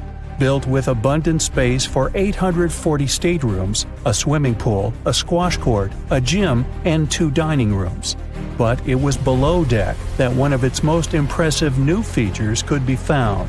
Titanic's hull was divided into 16 compartments designed to be watertight. Up to 4 of these compartments could take on water in the event of a breach, with the remaining 12 helping to keep the damaged ship afloat. It was thanks to these compartments that the ship was regarded as unsinkable. Rumor has it that Philip Frank, White Star Line's vice president, even declared, "There is no danger that Titanic will sink. The boat is unsinkable, and nothing but inconvenience will be suffered by the passengers." On April 14, 1912, that proved to be mistaken when Titanic struck an iceberg. As ice ripped along the ship's hull, several of those watertight compartments ruptured. It took only 2.5 hours for Titanic to sink. Did the size of the iceberg that hit Titanic seal its fate? Would a bigger or smaller iceberg have made any difference? Icebergs come in a wide variety of shapes and sizes. They are pieces of ice that have broken away from glaciers or ice shelves in the Arctic and Antarctic, and are now wandering across the ocean until they eventually melt. One of the tallest icebergs ever found would have easily dwarfed Titanic. Discovered in 1957, it was 550 feet high. That's close to the height of the Washington Monument. Imagine ramming into something that big. Smaller icebergs, though, can turn out just as dangerous. Some are the size of houses and called bergy bits. Others, closer to the size of a car, are called growlers. These can be much harder for ships and boats to locate, making them more difficult to avoid. And though smaller, they can produce a lot of damage when hit. It's also critical to recall that icebergs are always bigger than they seem, with the majority of their mass lurking below the ocean surface. In fact, over 80% of an iceberg's volume is underwater. Most of its sharp, jagged edges cannot be seen. Roam too close, and you risk damaging your ship's hull. Because Titanic had little notice of its impending doom, a smaller iceberg, struck at the same angle, could still have been enough to bring that mighty ship down. Now, it's possible that had the iceberg been larger, it would have been spotted sooner. Titanic might have had time to alter course and avoid the impact. But missing that one iceberg would not have guaranteed Titanic's safety. It was traveling in a dangerous stretch of the Atlantic called Iceberg Alley. It's located 250 miles east and southeast of Newfoundland, Canada. Behind one iceberg, there could be another, and another after that. And so the crew on board had to remain very attentive to avoid several potential collisions, not just one. A smaller ship might have been better suited for the trip.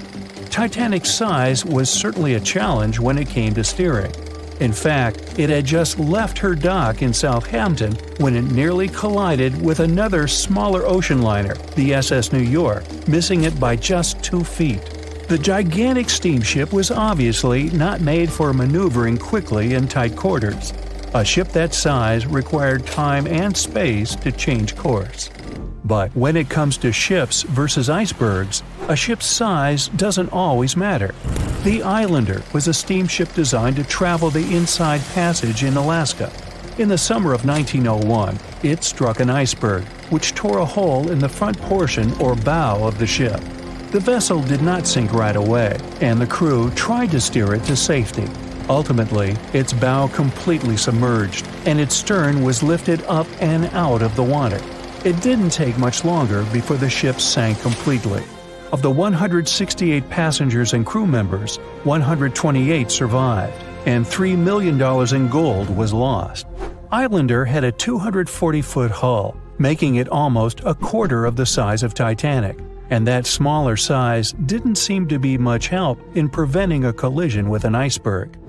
And then there was the Hans Hedtoft in 1959. Also known as the Little Titanic or the Danish Titanic, it was referred to as the safest ship afloat. It was 272 feet long with 95 people on board. Much like the real Titanic, the Hans Hedtoft was specifically engineered to handle most of what the sea could throw its way. Along with its double steel bottom, it also had an armored bow and 7 watertight compartments. How could such a ship sink? But it could, and it did.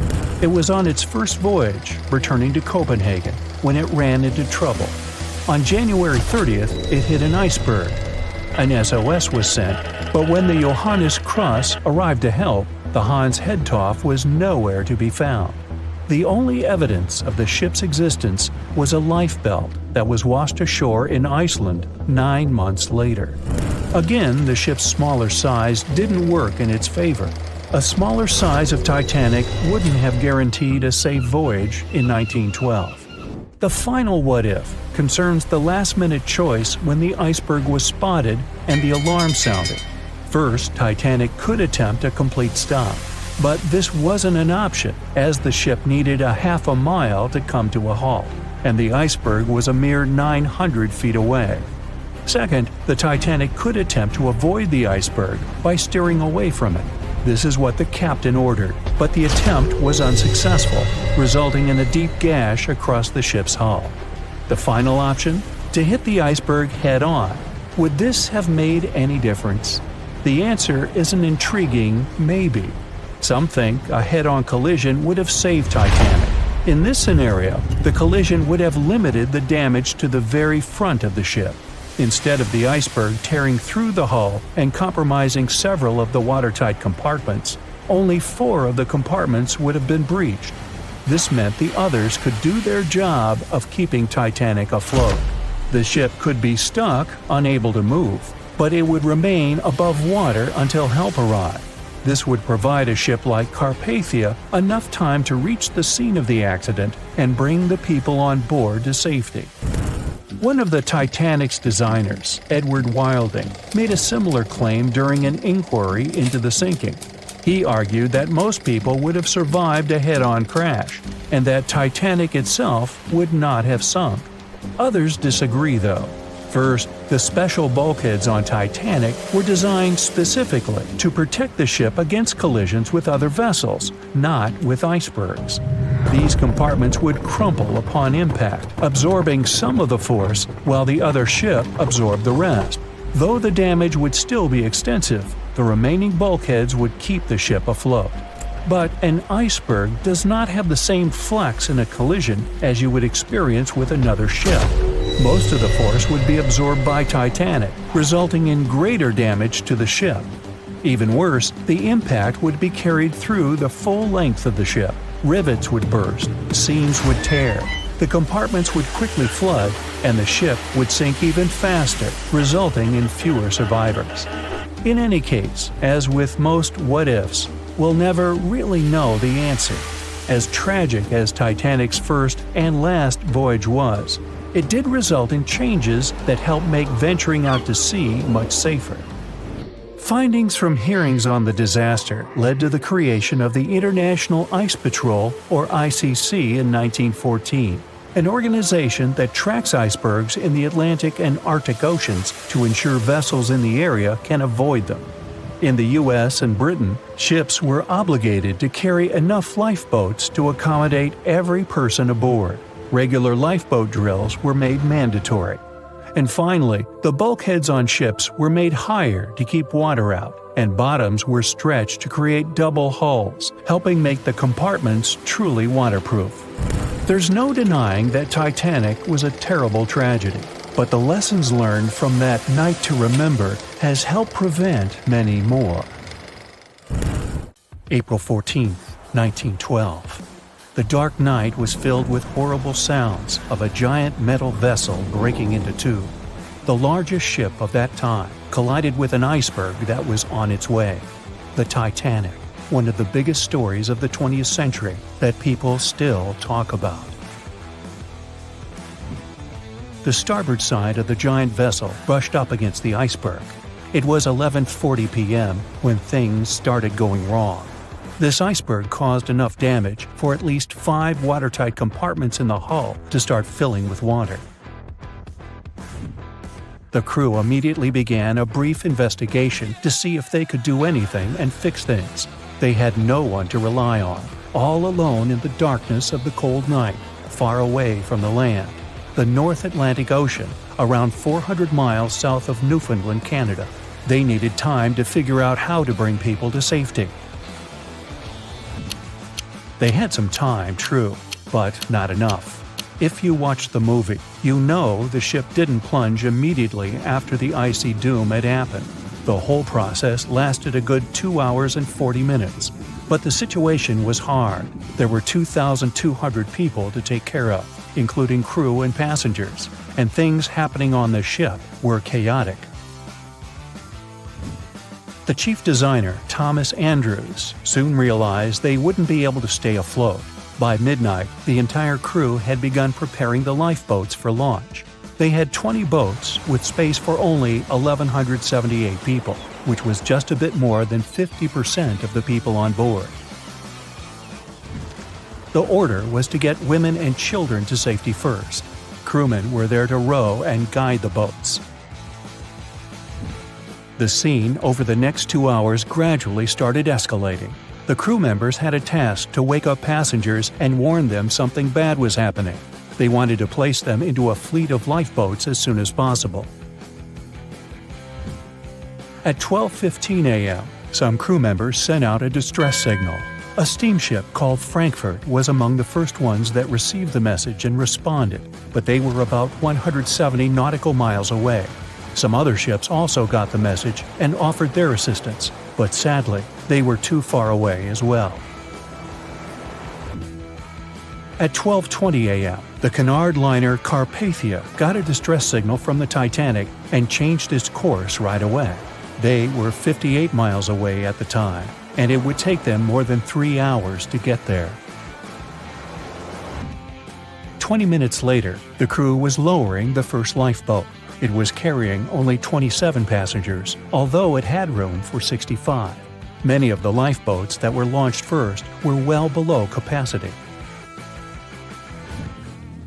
Crew members were worried, thinking the Davids wouldn't be able to hold a fully loaded lifeboat. And in the beginning, many passengers were just too afraid to leave the ship. They still thought Titanic was unsinkable and couldn't imagine the scenario that was going to happen 1 to 2 hours later.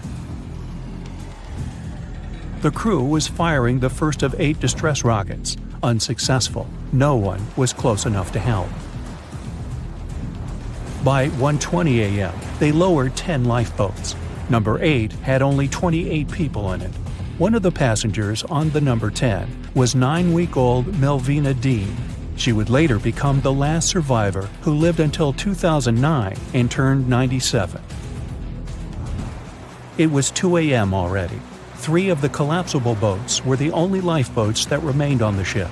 The bow of the vessel had sunk low and had tipped far under the surface. People around it could now clearly see stern propellers above the water. Crew members were lowering collapsible lifeboat D from the roof of the officers' quarters with over 20 passengers in it. As the ship's bow went under, the water was washing collapsible A from the deck. Those 20 people were struggling because their boat was partly filled with water. As crew members were trying to release Collapsible B, it fell. Before they righted it, the water swept it off the ship. 30 passengers still managed to find safety on the overturned lifeboat. At 2:17 a.m., the ship's wireless operator decided to transmit one last distress call. A minute later, the light on the ship finally went out. Titanic and all left on board plunged into darkness. The bow continued to sink, and the stern was rising higher above the surface, which placed great strain on the midsection. Horrible sounds were filling the night. Titanic, this massive, legendary ship so many people placed their hopes in and were excited about, broke into two between the third and fourth funnels. Reports would speculate it took about 6 minutes for the bow section to reach the ocean bottom. The stern settled back in the water before it rose again into a vertical position. It remained in this situation until it finally disappeared into the ocean. At 2:20 a.m., the stern apparently retained air inside and water pressure crushed it as it went down. The stern landed about 2,000 feet away from the bow. People consider the Titanic the fastest ship in the world. They thought it was unsinkable because 4 of its compartments could be flooded and that still wouldn't cause a critical loss of buoyancy. Its life was problematic since its beginning. While the ship was leaving port, it moved within a couple of feet of the steamer New York. It managed to safely pass by, which was a huge relief for all those worried passengers massed on the ship's decks. Titanic sailed off on the 10th of April. Its first journey was across the highly competitive Atlantic route. On the launch day, the Titanic became the biggest movable object in the history of humankind, 882 feet long, 92 feet wide. Not that big if you compare it with today's ships. The biggest cruise ship in the world today is Royal Caribbean's Symphony of the Seas, which is roughly 5 times the size of Titanic. If you put that ship in a vertical position, it would be nearly as tall as the Empire State Building, which is 1,250 feet without antennas. But Titanic was a huge attraction back in its time. At one moment of their journey, they stopped in France, after which they made another stop in Ireland. Once the final passengers boarded, the massive ship set out at full speed for their final destination, New York City. 4 days after the beginning of its journey, Titanic failed to divert its course from a huge iceberg, the story we all know about. Only 700 people survived, and most of them were women and children. The night was extremely cold, 1 hour and 20 minutes after Titanic had gone down to the bottom of the ocean. Survivors weren't even sure someone was coming to save them. Finally, they saw the light. It was Carpathia coming towards them. They came for the people in the lifeboats. The crew brought them aboard and pulled a handful of other passengers out of the water. Many ships tried to contact Titanic a few hours after it sank. Their messages were never returned. Later, when there was an investigation of what really happened, they discovered the Leyland liner California had been less than 20 miles away when Titanic was sinking. But the crew didn't hear the distress signals coming from Titanic because their radio operator was off duty. Countries from both sides of the Atlantic were shocked and horrified when they heard details of what happened to Titanic. They decided to make changes to ship operations, rules that would help avoid such events in the future. They held the first International Convention for Safety of Life at Sea, where they adopted rules for every ship to have lifeboat space for each passenger on board. Also, lifeboat drills became mandatory. They also decided to establish an international ice patrol. Its main role was to monitor icebergs in the North Atlantic shipping lanes. Ships also needed to maintain a 24-hour radio watch. Titanic wasn't built alone. Because of the size of this magnificent ship and all the new equipment it required, it would have been too expensive as a one-off. So the team built the Titanic alongside two sister ships, and both of them had eventful lifetimes. RMS Olympic came first. It was launched in 1910, and for a whole year was the biggest liner in the world. The Britannic was another sister ship that sailed for a while before it too ended down on the ocean bottom. But only Titanic became a legend and one of the most fascinating stories of modern history. The year was 1854, and the SS Arctic, the fastest passenger liner of its time, set out to cross the Atlantic. As it sailed through the misty veil, it slowly disappeared into the unknown. The Collins Line, an American shipping company, was started in 1818 and only began seriously trading in the transatlantic by 1835. Its steamships crossed the Atlantic from Liverpool to New York within just 10 days. Doesn't sound like a great speed today, I know, but back then, the same thing took other ships several weeks. Light on the water with their wooden hulls, powering through with a strong steam engine, those steamships were the favorite choice for many high-profile people. What could go wrong with such an advanced ship, they thought. This reminds me of some other ship everyone believed to be unsinkable. But anyway, back to the Collins Line. It grew to be a serious contender on transatlantic routes, with only one other competitor, the Cunard's Line. It was a British company also aiming to be the main force through the Arctic Passage.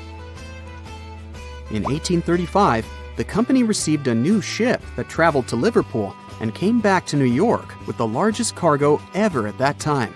From then, the Collins Line was steadily growing. It seemed like there would only be future successes for it. Unfortunately, their lavish ships became costly to run with the amount of coal used. Massive power along with weak wooden hulls meant they needed many repairs after each voyage.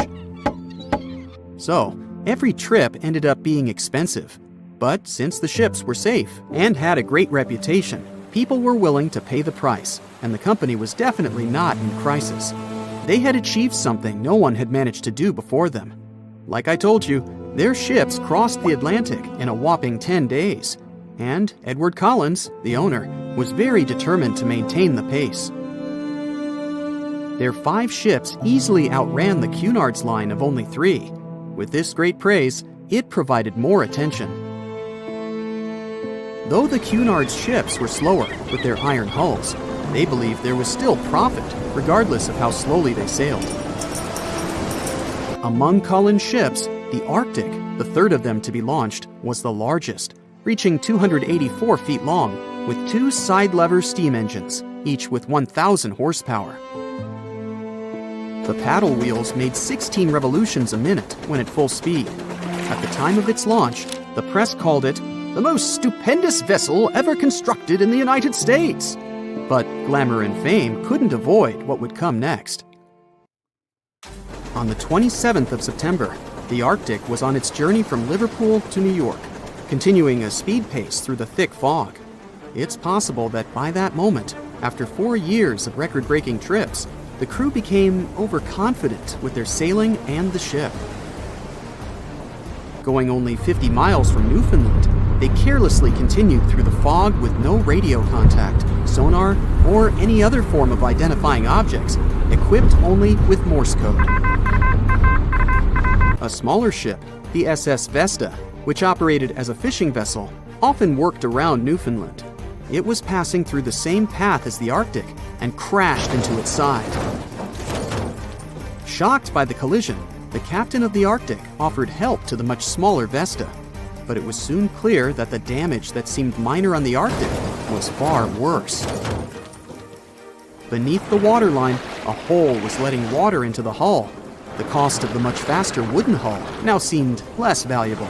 They steered toward land, trying to plug the holes, but they weren't doing so well, and the seawater continued to pour in, filling up higher and pushing the ship down. And finally, once the engine room was full, it put out the boilers, taking away the massive power the Arctic was once legendary for. They moved slowly until coming to a complete stop. The ship continued to sink, and the order was to abandon it. At the time, maritime law allowed for the Arctic to carry only 6 lifeboats, only capable of saving 180 people. The crew and some of the passengers managed to push their way aboard and took most of the seats on those boats. Things were pretty wild, and everyone forgot about their manners, not letting the ladies and the youngest ones board first. It took 4 hours for the Arctic to sink.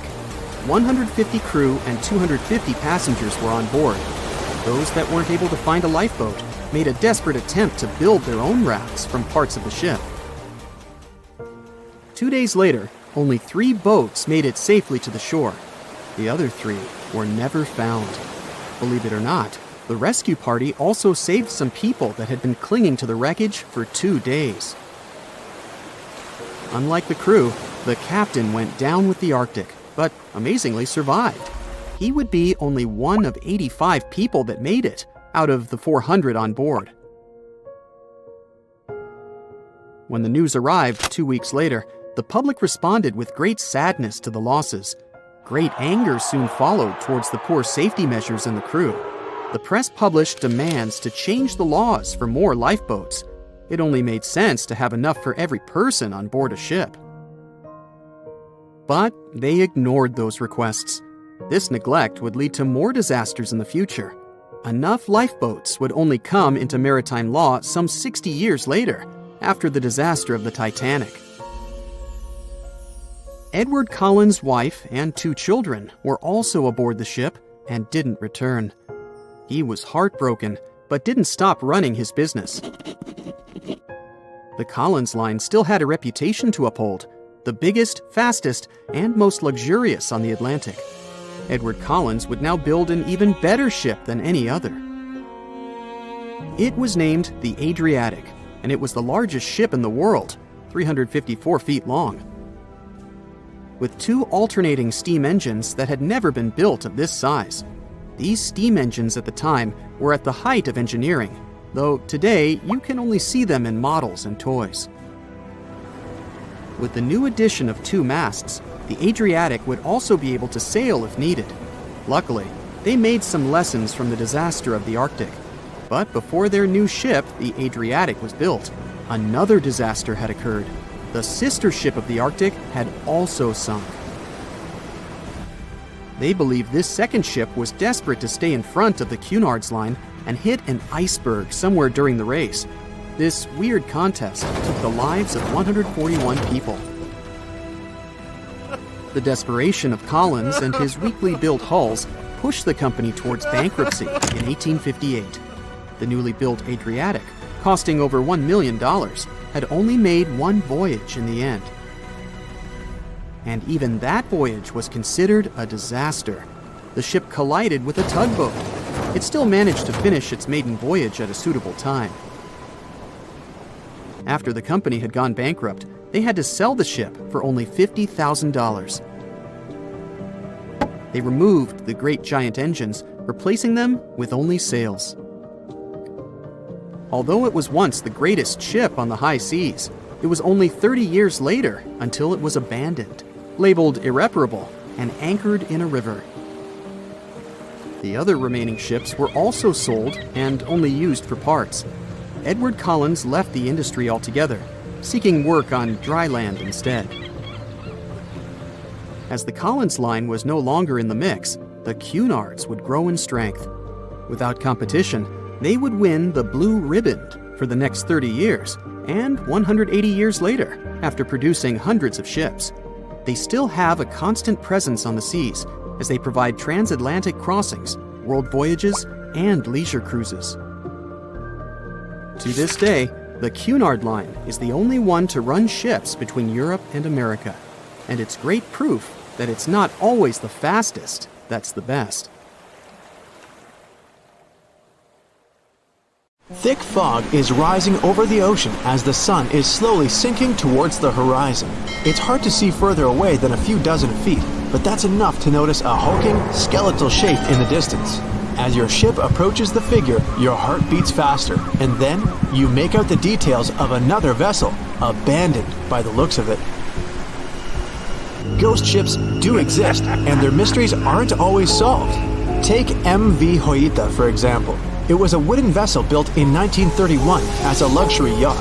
It had served well to various people over 20 years before it was bought by a Samoan sailor and became a merchant ship.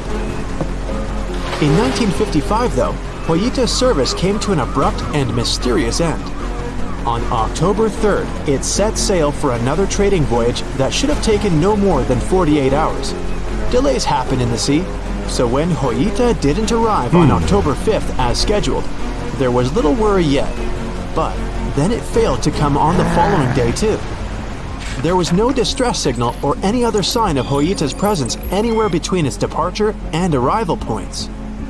A search and rescue party was dispatched to find the ship, and for 6 days, they were scouting the area of nearly 100,000 square miles. On October 12th, the mission returned to the base empty-handed. Hoita vanished without a trace. It was only a month later that another merchant ship, Tuvalu, noticed the missing vessel far away from its route, drifting in the open sea and listing heavily. The sailors boarded the ship and found that all of its crew and passengers, 25 people total, were missing, along with all the cargo the vessel had been carrying. The radio was tuned to the International Distress Channel, meaning that the crew had been trying to ask for help, but they couldn't reach anyone because the radio cable had been damaged, limiting the range to 2 miles. The lifeboats were missing as well, indicating that people on board must have left the ship. Unfortunately, they seemed to have taken the logbook with them, leaving the rescue team clueless as to what had happened. Even today, the mystery of MV Hoita hasn't been solved yet. No one knows where the crew and passengers had gone and what had caused them to leave. SV Carol A. Deering wasn't a ghost ship in the usual sense of the word. There are no sightings of it in the open sea. Instead, it was found on the shore, but the circumstances of it running aground are a puzzle shrouded in mystery. Carol A. Deering was built in 1919 in Maine, and it was a large vessel made for commercial voyages. Unfortunately, despite its large cost of construction, it had only served for a year before its last trip. July 19, 1920. The ship was traveling from Puerto Rico to Rio de Janeiro via Newport News to deliver a cargo of coal. It was almost halfway to the final destination when the captain fell seriously ill, and the crew turned back to drop him and his son off and replace the captain. The voyage went without incident, but when it came to Barbados in December to resupply, there were strange moods among the crew. The first mate didn't seem to be happy with the new captain. No one paid much attention to it back then, when they probably should have. The last sighting of Carol A. Deering at sea was on January 28, 1921, when a lightship noticed it off the coast of North Carolina. There was some commotion on the quarterdeck of the ship, where the crew were normally not allowed. Then, another vessel sighted it, but there was already no one on the decks. On January 31st, the merchant ship was found hard aground in the Diamond Shoals, a site notorious for numerous shipwrecks that had been occupying there for centuries. When the search and rescue party boarded the ship, they found it abandoned, the log and personal belongings of the crew gone, along with the 2 lifeboats. There is still no answer to what happened on board of Carol A. Deering that January, although the most popular version was mutiny. Maybe we'll never find out the truth though. SS Bechimo is perhaps one of the most notable ghost ships in history. This large cargo steamer was built in 1914 in Sweden and plodded its way dutifully over 16 years, trading provisions for pelts with native tribes of Alaska and Canada. But then, on October 1st, 1931, Bechimo got caught in pack ice. At first, it seemed the crew would be able to wait it out and continue on their route because the ship broke free in a couple of days. But in less than a week, it became caught again, this time for good.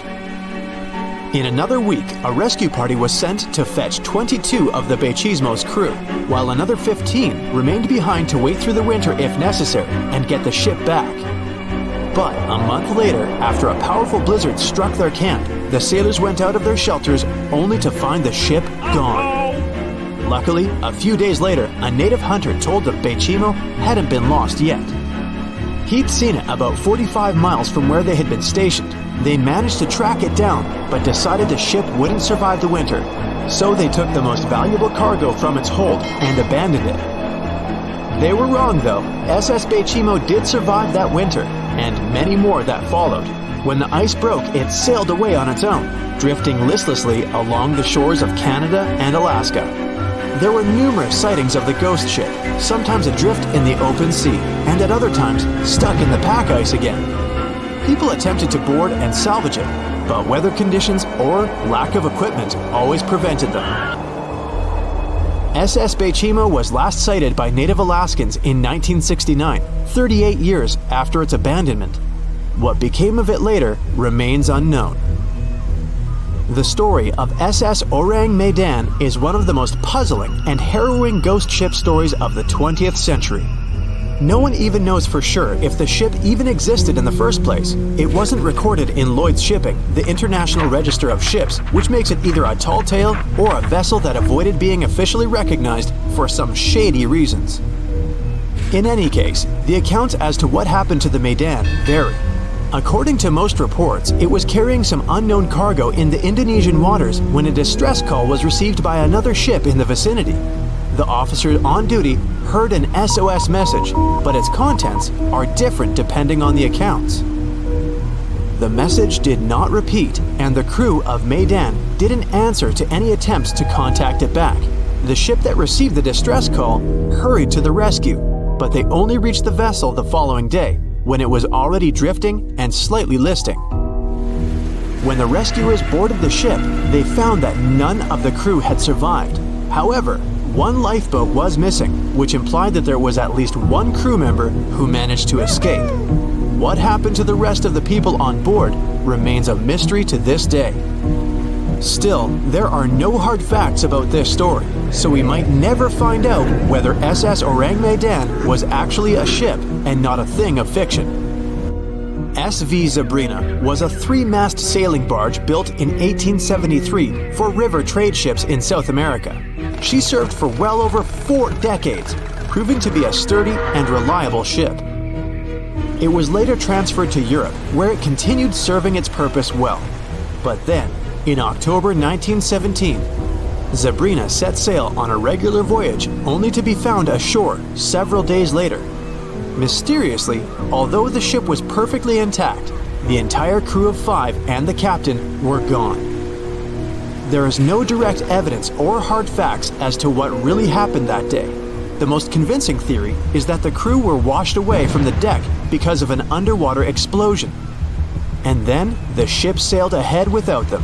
But the truth, as always, remains unknown. April 1912 marked one of the most terrible tragedies in the history of the world.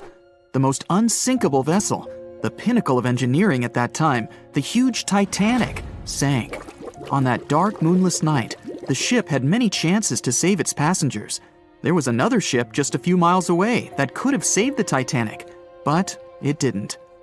It wasn't a phantom ship, and it's not some legend or a theory. This is a documented reality. There are records and witnesses' statements confirming this. But why didn't this ship help? Let's find out what happened that night by looking at these events from 3 different points of view. Let's start with the Titanic version. 11:30 p.m. The moon hides behind black clouds. Visibility is bad. Everything is calm on the Titanic. Under the captain's guidance, the communications operator stays in touch with the mainland through the radio. At this moment, some stranger breaks into the frequency, interrupting the operator's communication.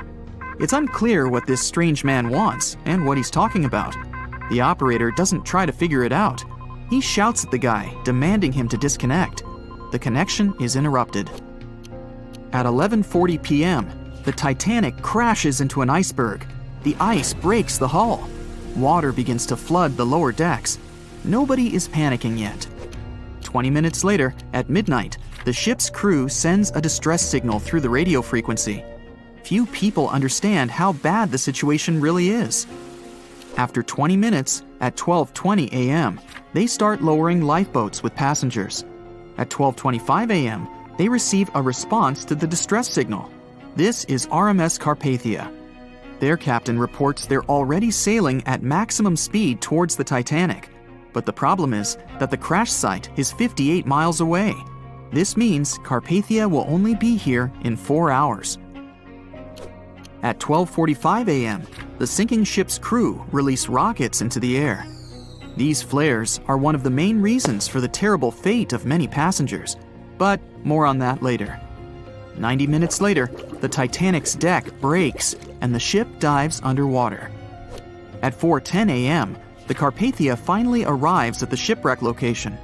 The crew members make heroic efforts to save all the people. They take 705 survivors on board. At this moment, another ship appears. It's SS Californian.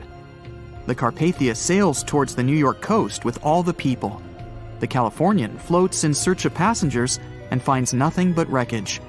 The ship was only a few miles away while the Titanic sank into the icy water. The Californian could have saved these people, but did nothing. Its captain, Stanley Lord, made one of the most terrible acts that a sailor can allow. He didn't help a sinking ship. When the world found out about all this, they detested Captain Lord. They couldn't bring charges against him, and the trial didn't punish him. But his career was ruined entirely, as no other ship company would hire him. Despite this, he never confessed he had been guilty. Before he passed away, the captain said it hadn't been his fault. If this was true, then what happened there? This brings us to the Californian version. It's the night of April 14th. The Californian is sailing in the cold waters of the North Atlantic. The ship gets into a section with a lot of icebergs. At 10:10 p.m., Captain Lord stops the ship. It's too dangerous to move around this area, as they can damage the hull. At 11 p.m., the ship starts drifting. It's impossible to move in such conditions with such poor visibility. The captain knows that the Titanic is coming here, so he orders the radio operator to warn the ship about the danger. Radio operator Evans turns on the receiver and tries to contact the Titanic. He spends about 30 minutes on it. The connection is finally established. At this moment, the Titanic radio operator is speaking with the mainland. Evans interrupts this conversation and tries to warn the ship about icebergs. The operator doesn't understand Evans' words.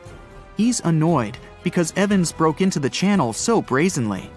He shouts at Evans and cuts the connection. Tired, Evans turns off the receiver and informs his superiors about the incident. It's still a mystery how the captain reacted to this news. He probably thought the Titanic knew about the danger. He lets Evans go to bed. If Evans hadn't turned off the radio and waited 1 hour, he would have heard a distress signal from the Titanic. But you shouldn't blame him. At this point, he has no official reason to stay at the transmitter. Evans is too exhausted and can't fight drowsiness. So, Evans goes to bed. The Titanic begins to sink. Its captain sends a distress signal. The operator on board the Carpathia catches it, but the Californian doesn't, since the receiver is turned off. Captain Lord can't sleep. He feels that something is wrong. Meanwhile, the Titanic is rapidly sinking under the water. The captain gives the order to launch rockets into the air. And here is where one of the critical mistakes takes place. They release warning lights, but they are not red. The crew forgot to take red rockets on board for some reason, so they lit up the sky with a bright white light. If you need to send a distress signal, you need to release red lights. Captain Lord sees these lights, but doesn't perceive them as a cry for help. It can't be that there are no standard red rockets on such a massive ship as the Titanic. But, unfortunately, it can. Captain Lord thinks the Titanic is sailing away. Perhaps there is some unknown reason behind those white lights, but he doesn't really know. So, Captain Lord has no idea that the Titanic is sinking. He still decides to contact the ship, but this time, not through radio communication. Captain Lord doesn't wake up the radio operator and sends a signal to the Titanic through a signal lamp. It's important to understand that many old-school captains didn't take radio communication seriously. They didn't understand the value of this technology. That's why Captain Lord doesn't wake up Evans. He sends light signals, but the Titanic doesn't respond. Many survivors later mentioned seeing the flashing lights of the Californian, but there was nothing they could have done. The ship's crew doesn't hear their cries for help. At 2:20 a.m., the Titanic completely goes underwater. A little more than 2 hours later, radio operator Evans wakes up and turns the transmitter on. He hears many rescuers talking about the sunken ship. Evans understands everything. He reports this to the captain. At that moment, the Californian immediately heads to the wreck site. They meet Carpathia there. With the survivors on board, it sails towards New York. The Californian stays sailing and looking for people. They find nothing but wreckage. The Californian returns to the mainland. The news about the ship that could have saved the Titanic is spreading all over the country. The trial begins. Captain Stanley Lord and the crew tell their version. They say their ship had been standing still. Many people don't believe them, and some of the surviving passengers claim to have seen the Californian sailing by. Still, the judge declares them innocent. 1962. Captain Stanley Lord is a very old man. He calls a notary to confess something. The captain makes his last remark about this case. He swears he's not guilty. But if it wasn't the Californian sailing past the Titanic at that moment, then what? The Samson theory could answer that question for us. The sealing ship Samson is sailing in the cold waters of the North Atlantic. The crew aren't sleeping. They carefully study the surroundings, but not because they're afraid of icebergs. They're scared of meeting with the U.S. Coast Guard. The Samson ship's crew catch seals, which is illegal. At 12:45 a.m., Samson's captain sees white signal rockets. The team is sure it's the Coast Guard. They turn off the lights and sail away. It's dark, so they don't notice the sinking Titanic. They return to the coast of Iceland and hear about the disaster. They realize they have abandoned the drowning passengers. The nephew of one of Samson's crew members reads about this story in his uncle's diary. The nephew asks for permission to publish these recordings. All the people realize that Captain Lord wasn't guilty, but unfortunately, he didn't live to see this moment. Actually, it's still unknown who is guilty in this story. 2 ships were nearby the Titanic. Their captains were adequate people. They would have helped save all the passengers. Their fault was that they couldn't understand what the Titanic wanted on that dark night. Someone forgot to put red flares in the box. This small but fatal detail was one of the leading causes of the tragedy. On April 10, 1912, the RMS Titanic set sail from England. But this wasn't the launch of a regular ship. The Titanic was the largest liner ever built at the time. It was 882 feet long. That's nearly the size of 3 soccer fields. And measured from the hull to the top of the smokestacks, the ship was an impressive 175 feet tall. That's the size of a 17-story building. Deemed unsinkable, it took 3,000 workers almost 3 years to build. But a mere 4 days into its very first voyage, at 11:40 p.m., the ship collided with an iceberg and was lost beneath the waves of the Atlantic Ocean. It took the liner only 2 hours and 40 minutes to sink. And of more than 2,200 passengers and crew members on board, only 706 survived. The wreck would remain lost for another 73 years, hiding its many secrets within the frigid Atlantic waters. And if it wasn't for a man whose whole life had been devoted to exploring the sea, the giant ship might have remained lost for a lot longer. That man was Robert Ballard. As a child, Ballard was obsessed with the ocean. This fascination started when he was just 12 years old. That's when he watched a film adaptation of Jules Verne's science fiction novel, 20,000 Leagues Under the Sea. It had everything to spark a young person's imagination, from adventure and strange creatures to a powerful underwater vehicle called the Nautilus. It could travel anywhere in the world you wanted to go. From that moment, life on dry land was no longer in Ballard's future. When he was 23, he was assigned to the Deep Submergence Group. There, he helped develop techniques to search the ocean floor. His biggest accomplishment was the creation of Alvin. It was a small, easy-to-maneuver submarine that could carry 3 people. It also featured an external mechanical arm designed to gather underwater samples while the crew remained safe and dry inside. Alvin the submarine quickly proved useful for a variety of tasks. For example, once it was used to track down an aircraft that had crashed into the sea. But the vessel experienced a series of setbacks. In one case, it was attacked by a swordfish, which caused the submarine to resurface quickly. The swordfish, still stuck in the outer skin of the submarine, became that night's dinner. And in October 1968, the submarine was being lowered into the water when the cables holding it snapped, sending it careening into the ocean along with 3 crew members on board. And because the small vessel was still open, it immediately filled with water and quickly began to sink. Luckily, the crew managed to escape, but Alvin was gone. Bad weather hampered multiple attempts to recover the vessel. It wasn't until the following year that it was finally returned to the surface. In time, Alvin would be improved. Its hull would be strengthened by titanium, giving it a higher depth rating, thus making it even better suited for ocean exploration. The specialized submarine would come in handy in many of Ballard's 100-plus expeditions. The man was one of the first to explore an underwater mountain chain called the Mid-Atlantic Ridge in the Atlantic Ocean. And when he found thermal vents in the Galapagos Rift in the late 70s, he also helped discover and document the process of chemosynthesis. That's a complicated chemical synthesis of food energy by bacteria. But his biggest discovery was still to come. Ballard claimed he'd never been a Titanic fanatic, but he eventually became obsessed with finding the ship after watching other explorers try and fail. As he said, Titanic was clearly the big Mount Everest at the time. Many others had tried, many that I thought would have succeeded, or should have succeeded but didn't.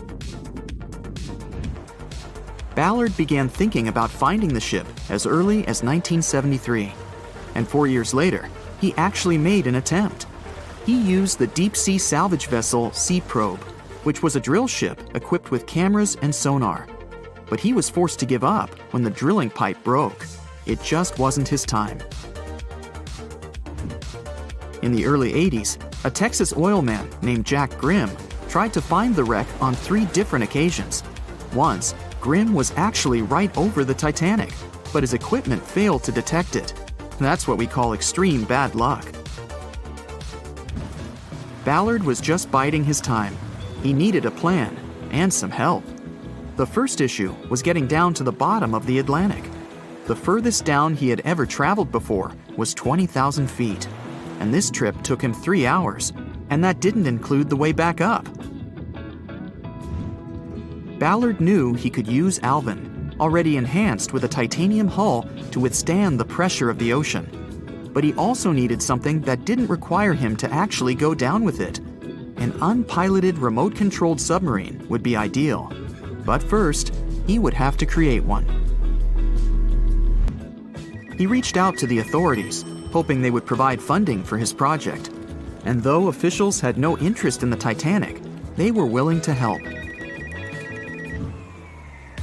But there was a catch. Ballard had to first focus on tracking down 2 submarines, the Thresher and the Scorpion, which had sunk to the bottom of the Atlantic Ocean in the 1960s.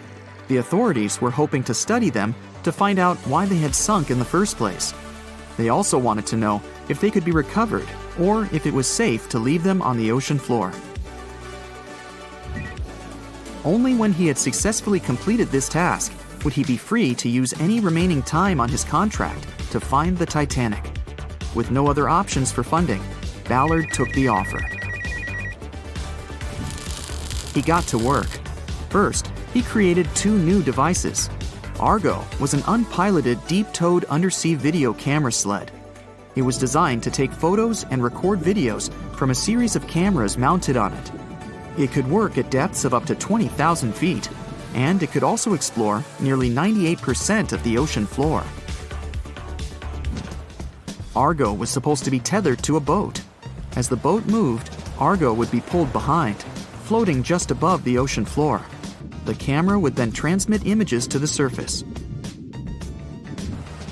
The second device was a small robotic vehicle called Jason Jr. It was also controlled remotely, which allowed the crew inside a submarine, like Alvin, to get closer to and photograph underwater objects. Ballard was now ready. He knew he had to find those submarines quickly, and it didn't take him long. Much to his relief, the search was relatively simple, and he was able to fulfill his obligations with 12 days to spare. With almost 2 weeks to devote to finding the Titanic, he set out to explore the ocean. He focused the search close to Newfoundland, Canada, pulling Argo along the ocean floor and reviewing the images it collected. And after a few days of nothing, they eventually found riveted hull plates and a boiler. Could this be it? The next day, a ship's large bow was revealed. On September 1st, 1985, Ballard and his fellow crew members realized they had finally found the infamous ship. The discovery resulted in a mix of emotions. Ballard was excited to be the first to find the Titanic's final resting place, but he was also overwhelmed by the sense of grief for those who had suffered when the ship had gone down. Over the next 4 days, the crew explored the wreck. They found the crow's nest, from where the iceberg had first been spotted.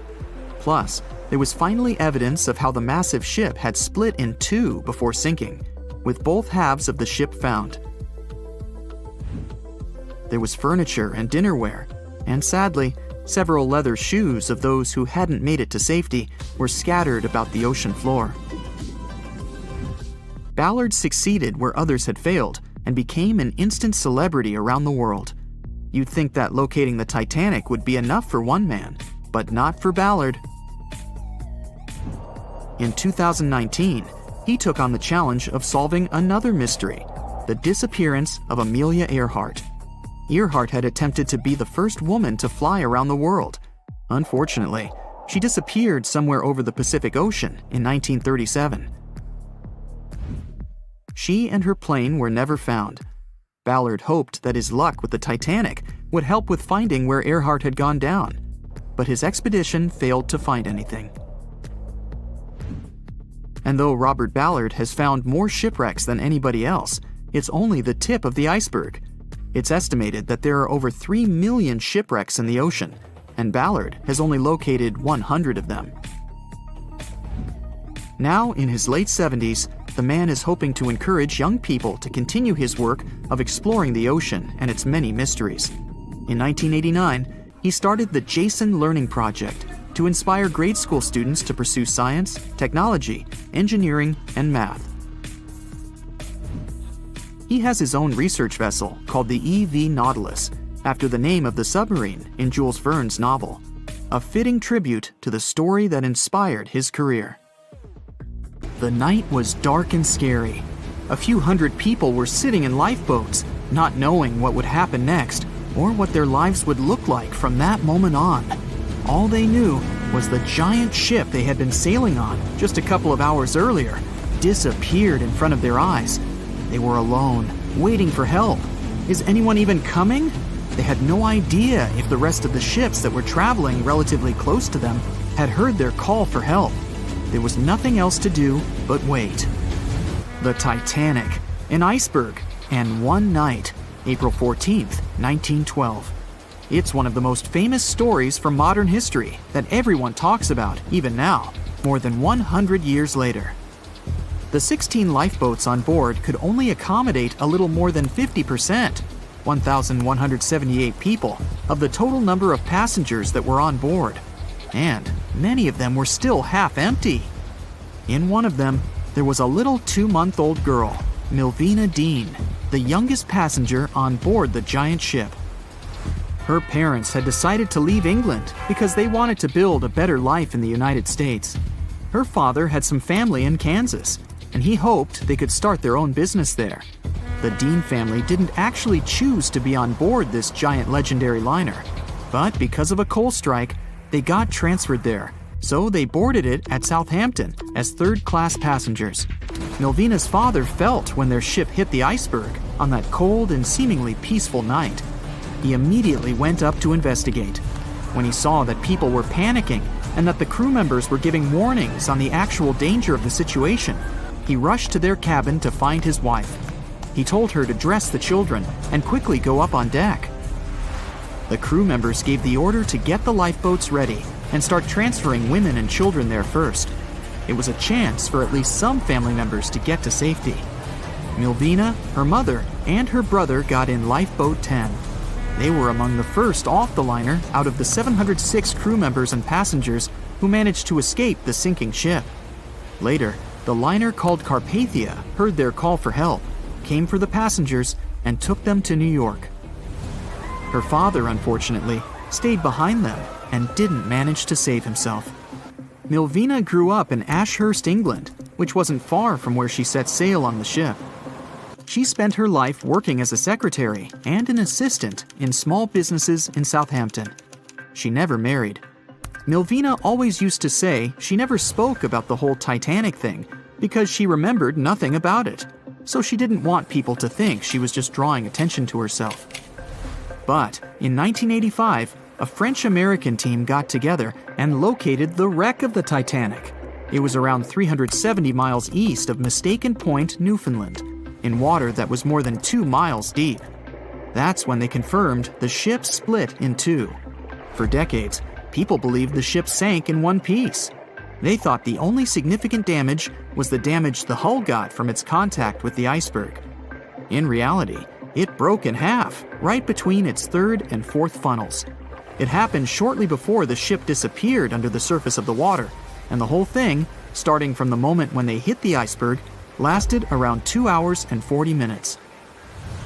People didn't pay that much attention to the Titanic until this team of researchers found the wreck. In the last year of her life, she sold some of her family's possessions at auction to pay for her stay in a nursing home. The items she sold also included a suitcase filled with clothes that her family got when they arrived in the US, and compensation letters her mom got from the Titanic Relief Fund. The compensation letters outlined the financial aid that certain passengers received who had survived the loss of their loved ones. She lived until the age of 97 when she caught pneumonia. She was the youngest of the 705 people that survived the whole event. The Titanic was the world's largest ship. Since it was so big, some thought the vessel should have had 4 exhaust stacks. But Thomas Andrews, the man who designed the ship, believed that only 3 were necessary. So, the Titanic basically had one purely decorative stack. 2,200 people were on board when the ship sank. There were 908 crew members, and the maximum number of passengers on board, which was 3,500. As you probably saw in the movie, there were different classes of passengers. The estimated overall wealth of those in first class was about $500 million. And researchers estimated $6 million worth of things went down to the ocean bottom, together with the ship. In first class, this liner was a place of luxury. It had 4 restaurants, 2 libraries, 2 barber shops, reading rooms, and a photographic darkroom on board. There was also a heated swimming pool, but only first-class passengers could use it, at a price of 1 shilling a time. The ship also had Turkish baths and electric baths, and passengers could use each for 4 shillings at a time. The cost to build this massive giant was $7.5 million, but that was back in 1912. Today, it would be about $200 million.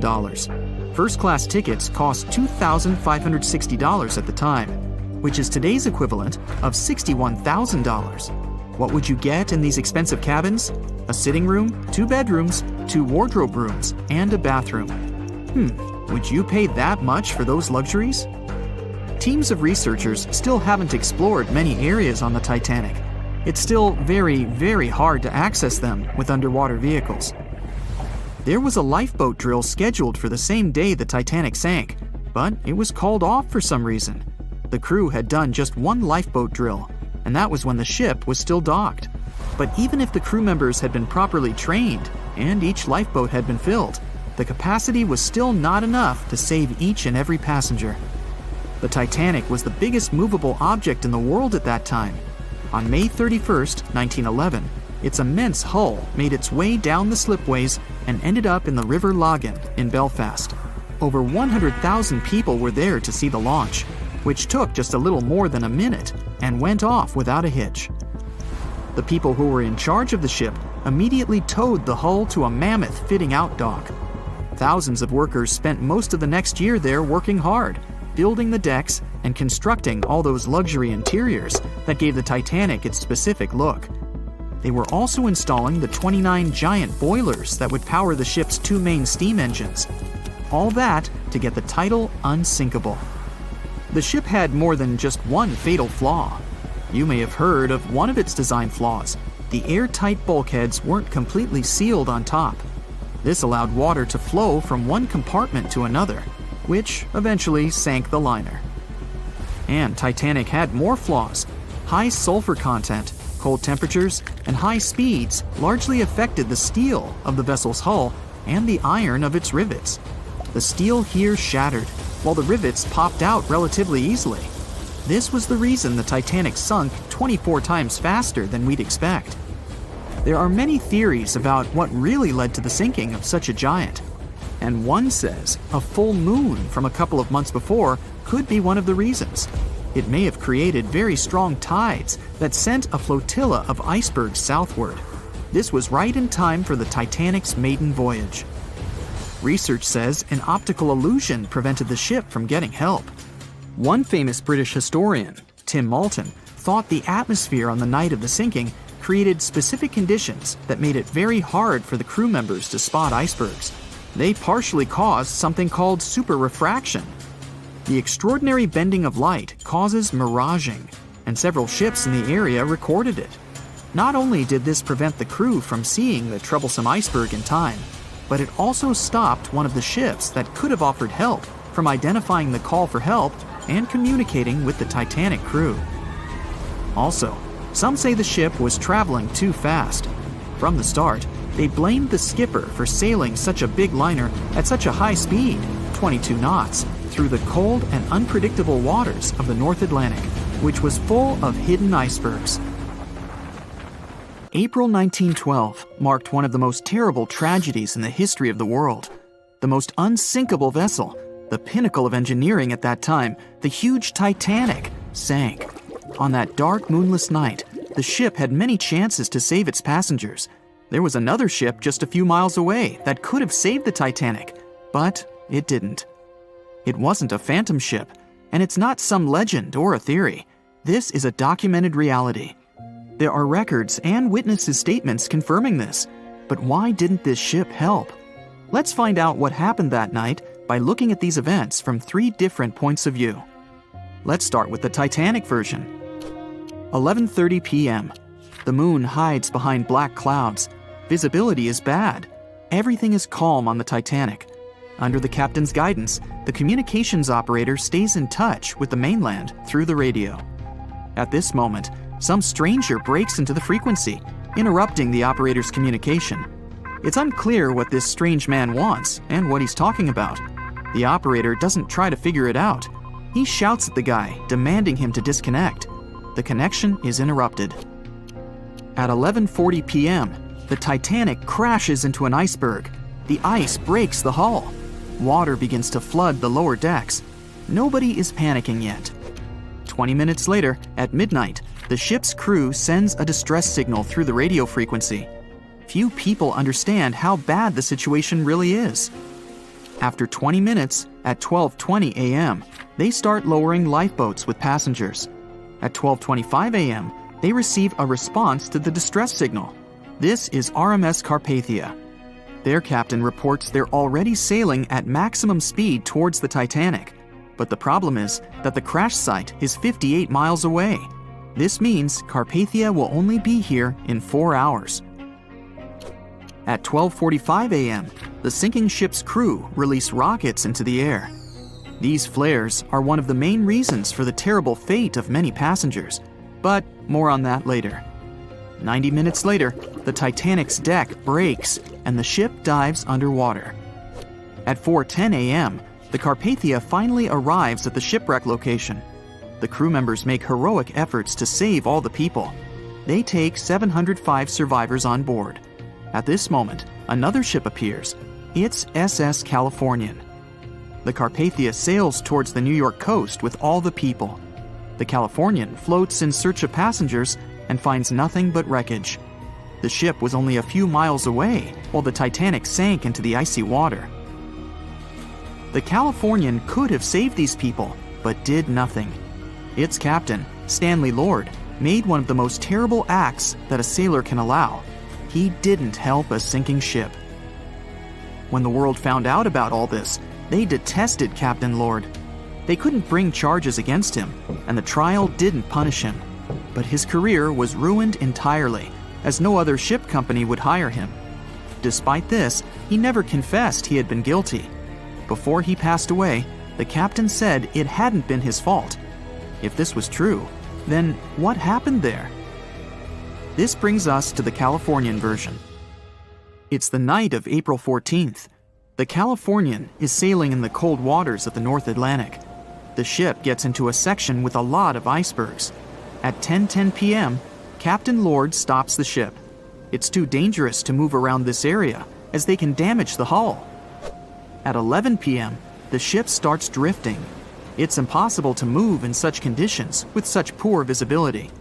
The captain knows that the Titanic is coming here, so he orders the radio operator to warn the ship about the danger. Radio operator Evans turns on the receiver and tries to contact the Titanic. He spends about 30 minutes on it. The connection is finally established. At this moment, the Titanic radio operator is speaking with the mainland. Evans interrupts this conversation and tries to warn the ship about icebergs. The operator doesn't understand Evans' words. He's annoyed because Evans broke into the channel so brazenly. He shouts at Evans and cuts the connection. Tired, Evans turns off the receiver and informs his superiors about the incident. It's still a mystery how the captain reacted to this news. He probably thought the Titanic knew about the danger. He lets Evans go to bed. If Evans hadn't turned off the radio and waited 1 hour, he would have heard a distress signal from the Titanic. But you shouldn't blame him. At this point, he has no official reason to stay at the transmitter. Evans is too exhausted and can't fight drowsiness. So, Evans goes to bed. The Titanic begins to sink. Its captain sends a distress signal. The operator on board the Carpathia catches it, but the Californian doesn't, since the receiver is turned off. Captain Lord can't sleep. He feels that something is wrong. Meanwhile, the Titanic is rapidly sinking under the water. The captain gives the order to launch rockets into the air. And here is where one of the critical mistakes takes place. They release warning lights, but they are not red. The crew forgot to take red rockets on board for some reason, so they lit up the sky with a bright white light. If you need to send a distress signal, you need to release red lights. Captain Lord sees these lights, but doesn't perceive them as a cry for help.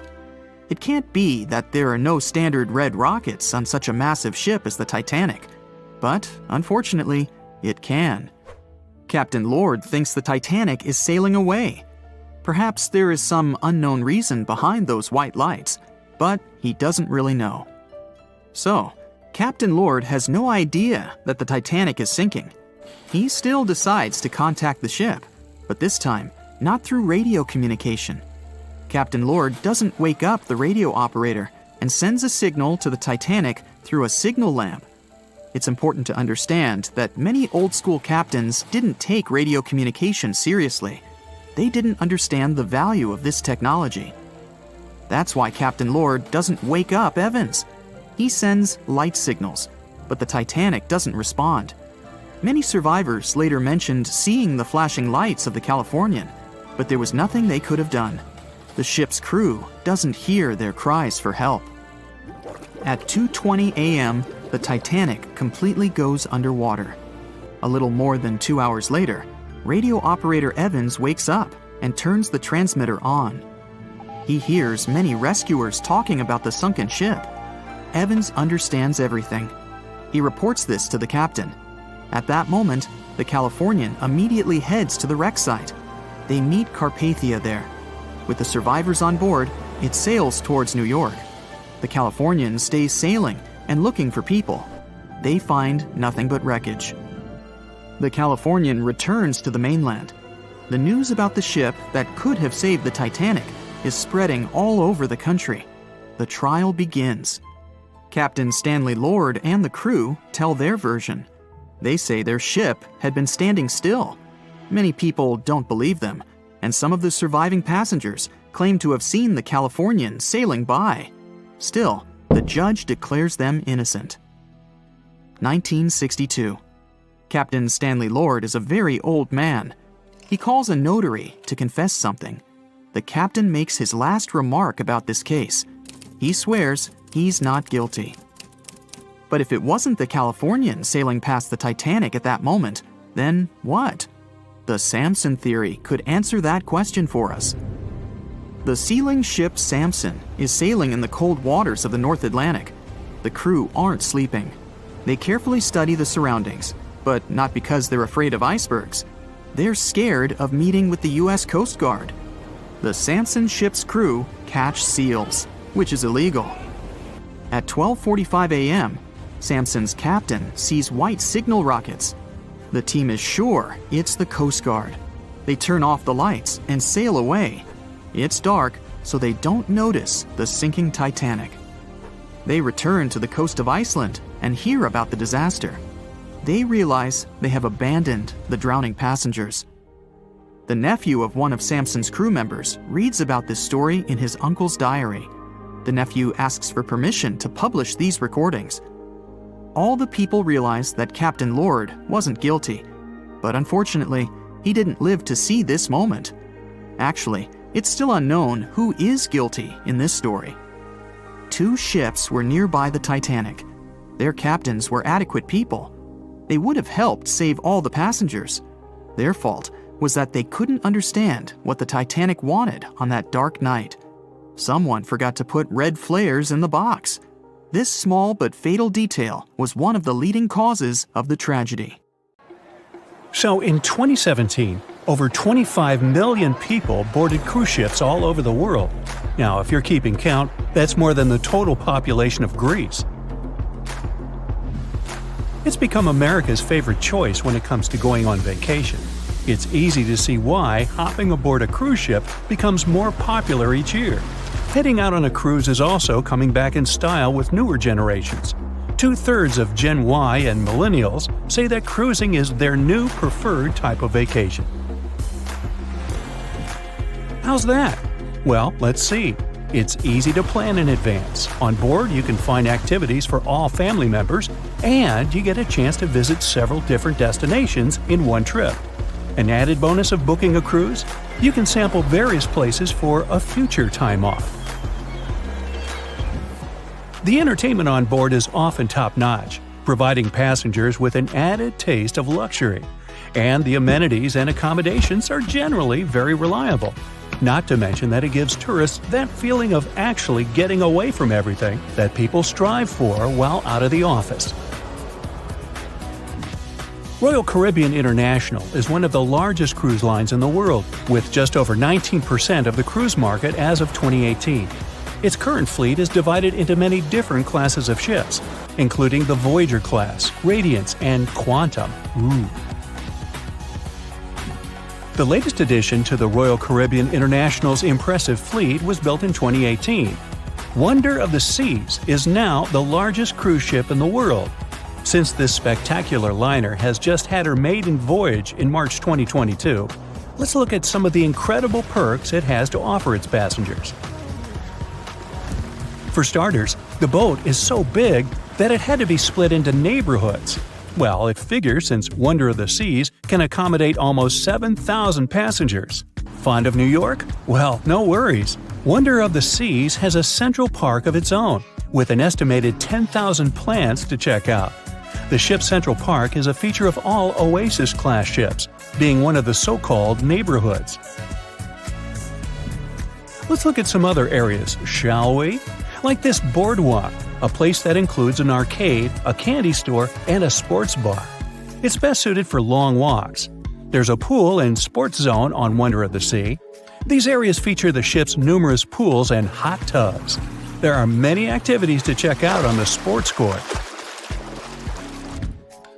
Then there's the Royal Promenade, or Promenade if you prefer. That's the main road on Wonder of the Seas, with bars, lounges, and places to grab a cup of coffee, or a luxurious latte. The entertainment neighborhood is the focal point for leisure activities on the ship. Here, guests can find a comedy club, an ice skating rink, and even a theater. The spa and fitness area is a tranquil zone with a huge array of treatments available. The fitness center is free of charge, by the way, so there's no excuse for guests to skip a leg day. An extra eighth zone was added to Wonder of the Seas. It's called the Suite Neighborhood. This is an exclusive area designed for guests staying in the suites. Oh, now I get it. It's located at the top of the ship. Guests here have designated staff members called Royal Genies. Yeah, if you rub a lamp in your suite, they appear. Nah, not really. The genies are similar to butlers. They can cater to just a few cabins. Of course, the cruise line wants to divert other guests from asking these crew members various questions and taking their time. That's why the genies don't wear name tags in public areas. As for its itinerary, Wonder of the Seas was initially supposed to be homeported in China, but Royal Caribbean decided to move the liner to the United States. In March 2022, the ship started its journey with 7-night Eastern and Western Caribbean itineraries. In May 2022, Wonder of the Seas is scheduled for a trip to Europe, with Western Mediterranean cruises from Barcelona and Rome planned for its guests. Passengers will also be able to visit Palma de Mallorca, Spain, and Capri, Italy. When the summer season is over, Wonder of the Seas is scheduled to return to Florida to offer year-round sailing starting November 2022. And by the way, there is no truth to the rumor that a special cruise only for highly allergic and hay fever sufferers will be called the Wonder of the Sneeze. Nope, not at all. Now, it's hard to imagine a ship so massive that can accommodate so many amenities on board. For example, the Titanic was the largest ship of its time, measuring 882 feet in length. And Wonder of the Seas is not only 1,188 feet long, it's also 36% taller and 34% wider. Speaking of lifeboats, which I am about to, Titanic had a mere 20 lifeboats on board, which was tragically not enough to fit all the passengers after the ship hit the iceberg. But Wonder of the Seas has an even smaller number of lifeboats, 18 to be precise. Sounds weird and dangerous? Well, not really, given that each of these lifeboats can accommodate up to 370 people. It means that all the passengers and crew members, an estimated 8,000 people if fully booked, are going to be safe in case of an emergency. If we could somehow have a race between the two ships, well, Titanic was in fact the faster ship out of the two, beating Wonder of the Seas by 1 knot per hour. Cruise ship passengers today are more interested in the experience rather than the speed of the boat itself. That's why how fast a ship can travel is not an extremely important aspect nowadays. In terms of costs, Titanic cost around $7.5 million at the time of its construction. It's the equivalent of about $200 million today. How about Wonder of the Seas? Well, it cost a staggering $1.35 billion to build, making it 6 times more expensive than the Titanic. How about we compare ticket prices? Well, in this case, the least expensive ticket on Titanic was £7. It's about $1,000 today. The cheapest ticket on Wonder of the Seas is currently $423, but prices may vary depending on the location, season, itinerary, and how much you tip your Royal Genie. And I know you were going to ask, how about icebergs? Well, Titanic steamed in the frigid North Atlantic, where you had to be on the lookout for those. Wonder of the Seas will be cruising the balmy Caribbean, where the worst thing you can hit on is 17 and blackjack. Oops, busted. Anyway, set side by side with its other sisters from the Royal Caribbean fleet, Wonder of the Seas is equally as impressive. The company's earliest ships could host about 2,500 people. This included passengers and the staff. Such ships were Splendor of the Seas, Legend of the Seas, and the smallest of them all, Thumbelina of the Seas. No, wait, that should be Empress of the Seas. Oops, my bad. The largest ships in the company's fleet can now house about 9,000 people altogether. That's almost 3 times the size and capacity of the earlier liners. Wonder of the Seas is one of them, as well as Harmony of the Seas and Symphony of the Seas. Are you seeing a pattern here? Yep, if you ever encounter a ship with "of the Seas" in its name, it's safe to assume it belongs to Royal Caribbean. But if it's a can of tuna, it might actually be Chicken of the Sea. Hey, I like tuna. Now, choosing between cruise ships based on their size is like wondering if you should visit your local museum or the Louvre in Paris. It all depends on your preferences. Some families prefer small settings. Others are fan of large spaces that can provide everything they need. Historically, it's equally as exciting how far we've come in terms of maritime transportation. The SS Royal William, for example, was the first boat to ever make a transatlantic voyage almost entirely steam-powered in 1833. And it was a mere 160 feet long and could house roughly 155 passengers. And if the seas were calm, then they were housed less roughly.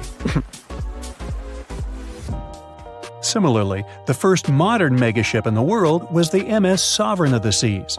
Launched in 1987, it was only 888 feet long and could carry a little under 3,000 passengers. Size and capacity are not the single improvements added to newer cruise ships out there. Recent technological developments in artificial intelligence and facial recognition have allowed cruise operators to ensure faster, smoother boarding for passengers. If, in the past, it took from 60 to 90 minutes for all passengers to board a ship, nowadays, cruise ship operators manage to get people comfortably settled in less than 15 minutes. Now, I'm sure you're already eager to book a ticket, but let's look into some of the more interesting activities you can try on board Wonder of the Seas. This way, you'll know what you're getting yourself into. All Royal Caribbean ships have loads of artworks available for their guests to enjoy.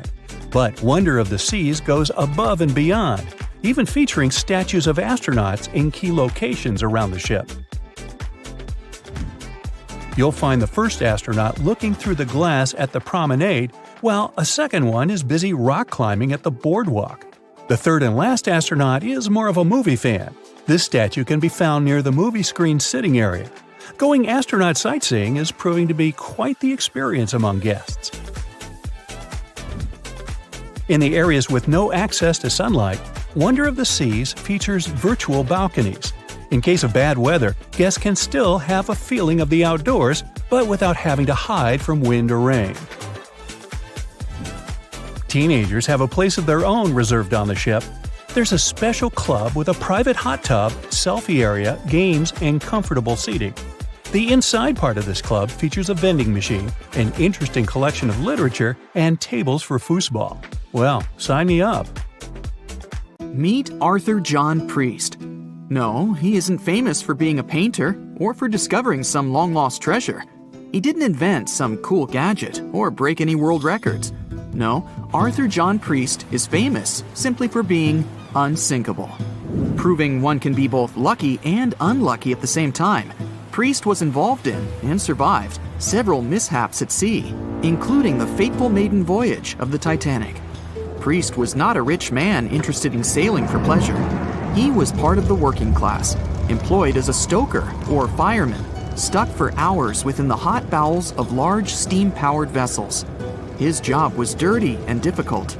He was responsible for keeping the furnaces lit, feeding them coal to ensure enough steam was produced for the engines to work. He had to be careful about not overheating the system or setting fire to the whole ship. The furnaces had to be carefully watched and constantly fed. He breathed it all in a while, working and fighting with the sweat and the dirt. He would often work shirtless because of the heat, and was always covered in black coal dust. And when he finally had a break, his shared living quarters were nearby in the same part of the ship. He must have been good at his job, though, because he had no trouble finding work. But wherever he went, bad luck seemed to follow. The first incident was a mild one. As a young man, Priest worked on the RMS Asturias. The passenger liner first set sail in 1907, traveling between Southampton in the UK to Buenos Aires in Argentina. At some point during its maiden voyage, the ship suffered a small collision. The damage was bad enough that the ship returned for repairs. Thankfully, there were no reports of any serious injuries. Priest, unfazed, simply went to work on another ship, but his bad luck lingered on the Asturias. In 1914, the Asturias became a hospital ship, helping care for sick men and women around Europe while bringing them home to England. But in March 1917, at just around midnight, the ship was struck by a foreign object. Its hull was breached and the engine room flooded. The captain ordered everyone to abandon the ship, sending crew, patients, and health staff scrambling for the lifeboats. The vessel was still moving, powering through the water because the main controls, located within the flooded engine room, could not be turned off. The captain refused to leave the ship while people were still trying to escape. He was able to aim the Asturias towards Bolt Head, where it finally hit land and couldn't sink. The remaining lifeboats were lowered and the final survivors made it to safety. When they studied the damage on the ship later, the Asturias was declared a total write-off. It might be hard to pin this particular disaster on Priest. After all, he wasn't even on the ship at the time. But it seemed that many of the ships on which he served were destined for trouble. His bad luck followed him to his next job on the RMS Olympic, a massive ocean liner. The Olympic was big. In fact, it had been designed and built as part of the fleet that included the Titanic. But with size came sacrifice. The Olympic was great at moving in one direction, but very difficult to handle when it needed to turn. It was September 1911. The Olympic was trying to alter its course. The Hawk, a smaller ship sailing nearby, didn't give the larger vessel enough room to maneuver, and the two slammed into each other. Because the Hawk was engineered to deal with potential confrontations when out at sea, its reinforced bow tore through the Olympic. Two large gashes appeared on the ocean liner's side. The propeller shaft was badly twisted, and worse, the ship began to take on water. Somehow, the Olympic made it to shore without sinking, and nobody was seriously hurt. Priest had no idea that this was just a small taste of what his future held for him. He next found employment on a brand new ship, a better ship, an unsinkable marvel that was said to be the biggest vessel to have ever been built. Yes, he was going to work on the Titanic. And what a job! It took 29 boilers, requiring 850 tons of coal a day to produce enough steam to power the Titanic. Priest was just one of 150 stokers toiling away in the ship's underbelly, keeping those fires burning day and night. He made around $30 a month. But on April 14, 1912, he would find himself flung from a world of extreme heat to one of blistering cold. At approximately 11:35 p.m., the crew spotted an iceberg.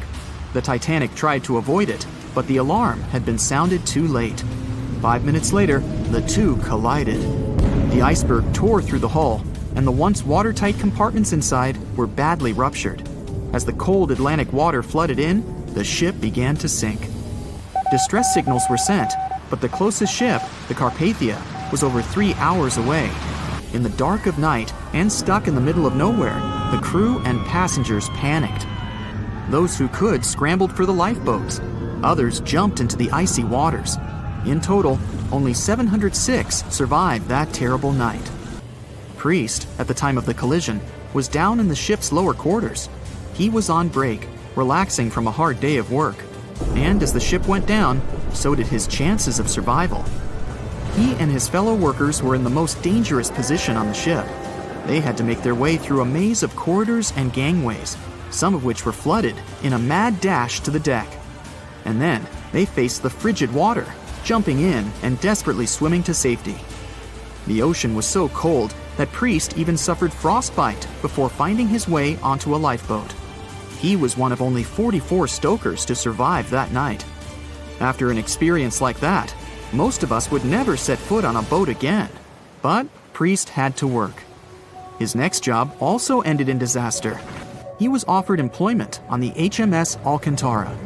It went down in 1916, and Priest was again one of the few to make it to safety. He was badly wounded in the process.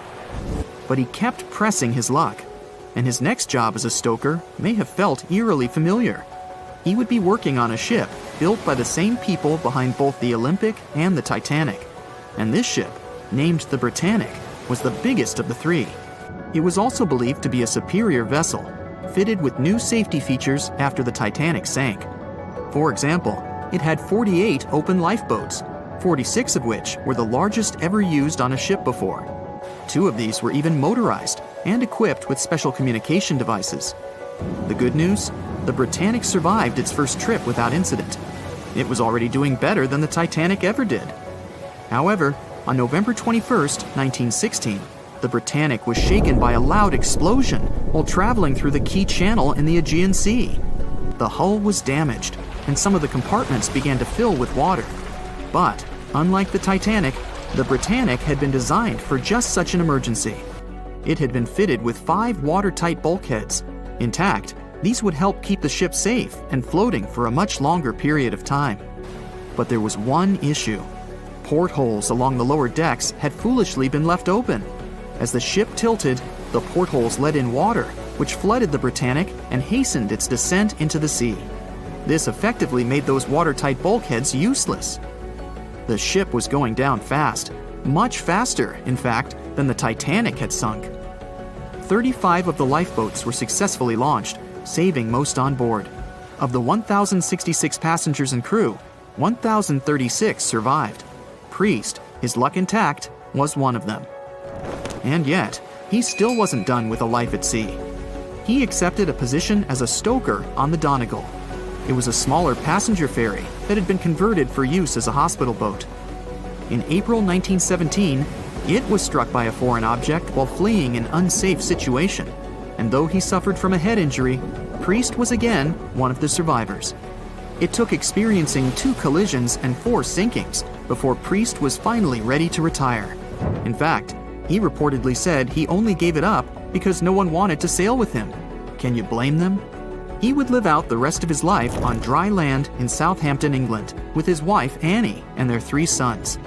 But Arthur John Priest would always be remembered as the unsinkable stoker.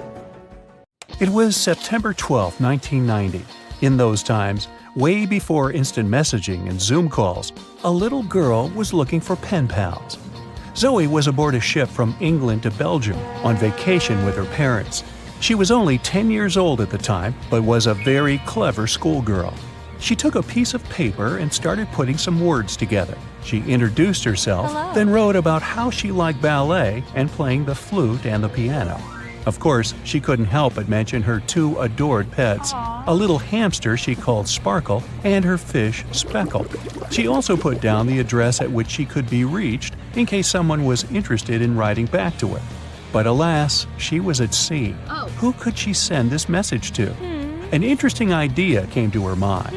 She carefully placed her letter in a plastic bottle, tightly closed the lid to protect it from the water, and threw it into the sea. The little girl's excitement faded away over the years as she didn't receive a response. Maybe the bottle got stuck somewhere. Maybe it was swallowed by some big, scary sea creature. Or maybe the water actually poked through the plastic cap and destroyed her message. Many years later, on Christmas, a letter for Zoe was received at her parents' house under her maiden name. The postage signaled that the message was from Europe. It was from a Dutch couple, Piet and Jacqueline Leteau, who had found her delicate bottle and were very considerate to write back. They pointed out that they had found the letter among the debris thrown at the shore by the sea. Zoe's letter had been stranded for a staggering 23 years at sea and traveled for more than 350 miles to reach its final destination near Rotterdam in the Netherlands. That's quite a voyage for a small plastic bottle.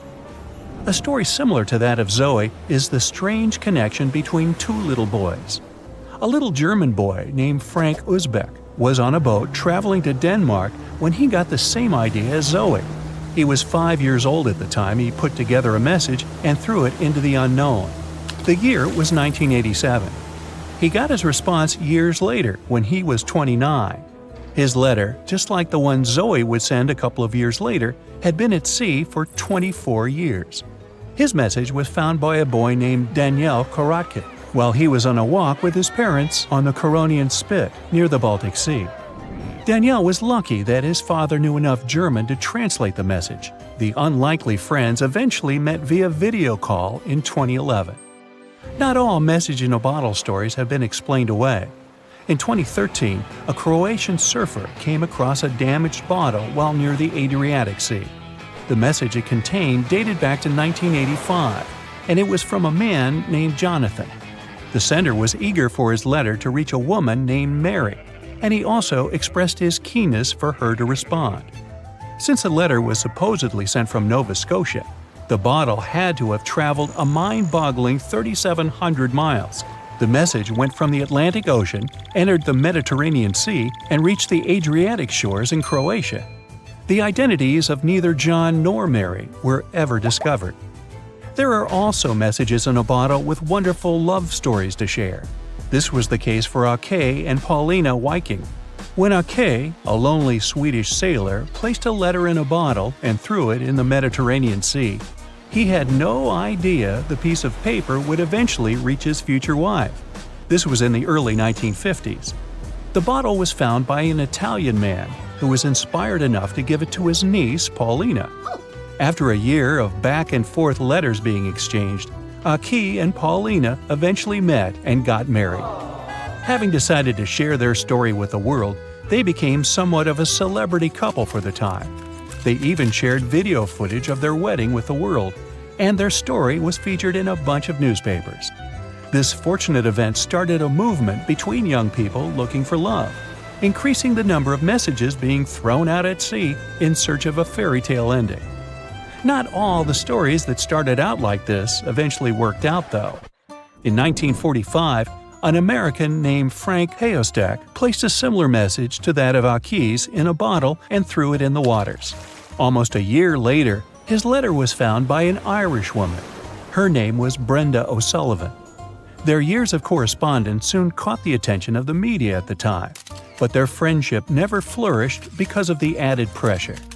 They eventually met in person when Frank traveled to Ireland, but he didn't stay for long, and they eventually got out of touch with each other. After Titanic met its strange ending, many bottles containing secret messages started to surface. Almost all of them proved to be counterfeited, apart from one letter. Years after Titanic had sunk in the icy Atlantic waters, a bottle was found on the Irish shores. It was supposedly from a man named Jeremiah Burke, and to this day, it is considered to be the only genuine message in a bottle originating from Titanic. The piece of paper simply stated the sender's name and the location, the Titanic, accompanied by the word goodbye. Since the date has washed away, it's difficult to estimate whether the note was sent before or after the ship had hit the iceberg. The common understanding is, however, that since Jeremiah was looking to relocate to the U.S., he was merely sending his last symbolic regards to his family and friends back in Ireland. This simple way of meeting and sometimes corresponding with people has turned into a hobby for a man from a Canadian province named Prince Edward Island, located east of the U.S. state of Maine. This man, Harold Hackett, claims to have sent over 4,000 bottles into the Atlantic Ocean since 1996. He also claims to have received many responses from all over the world, including letters from people in Europe, like France and Germany, but also from the Bahamas or even Africa. This unlikely pastime earns him about 150 Christmas cards from his pen pals each year. To this day, he refuses to add his phone number to any of his letters. This way, he ensures that if people ever want to contact him, the only means of doing so is via a written letter. He's also studied the best times to send the messages in the water based on the direction of the winds and the currents. Now, some bottles spend a whole lifetime at sea after being cast away by their sender. It was the case for a British man that wrote a message and placed it into a bottle before throwing it in the English Channel in 1914. His name was Thomas Hughes, and he wanted to direct the message to his wife, but was polite enough to write a letter to whoever got their hands on the bottle first, asking them to redirect the piece of paper accordingly. The bottle didn't reach his wife, since it was found 85 years later on the Essex coast. The man that stumbled upon the bottle was kind enough to reach out to the family and place the message in possession of Thomas's daughter. And 85 years isn't the longest time for a small bottle to be cruising the waves. A scientist named Hunter Brown was studying currents in the North Sea when this idea came to his mind. He placed the same message in almost 2,000 bottles and requested the unlikely recipient that they write back with the location of their discovery. He thought this method would help him better understand the layout of the North Sea currents. A bottle was found about 11 miles from its original departing location after 97 years. To this day, more than 300 of the original bottles relating to Hunter Brown's project eventually made it to the shore. Not all of the messages that were found in bottles got replied to via physical letters. Oliver van de Walle threw a bottle containing a letter on the English coast while he was on vacation with his family. He was 14 at the time. 33 years later, a woman reached out on Facebook claiming she had gotten his message and tracked him down through his social media profile. At first, he hardly remembered having placed the letter in the bottle, but he eventually recounted the events, even the fact that he sealed the bottle with candle wax to make sure it was leak-proof. And then there's Christina Aguilera and her bottle.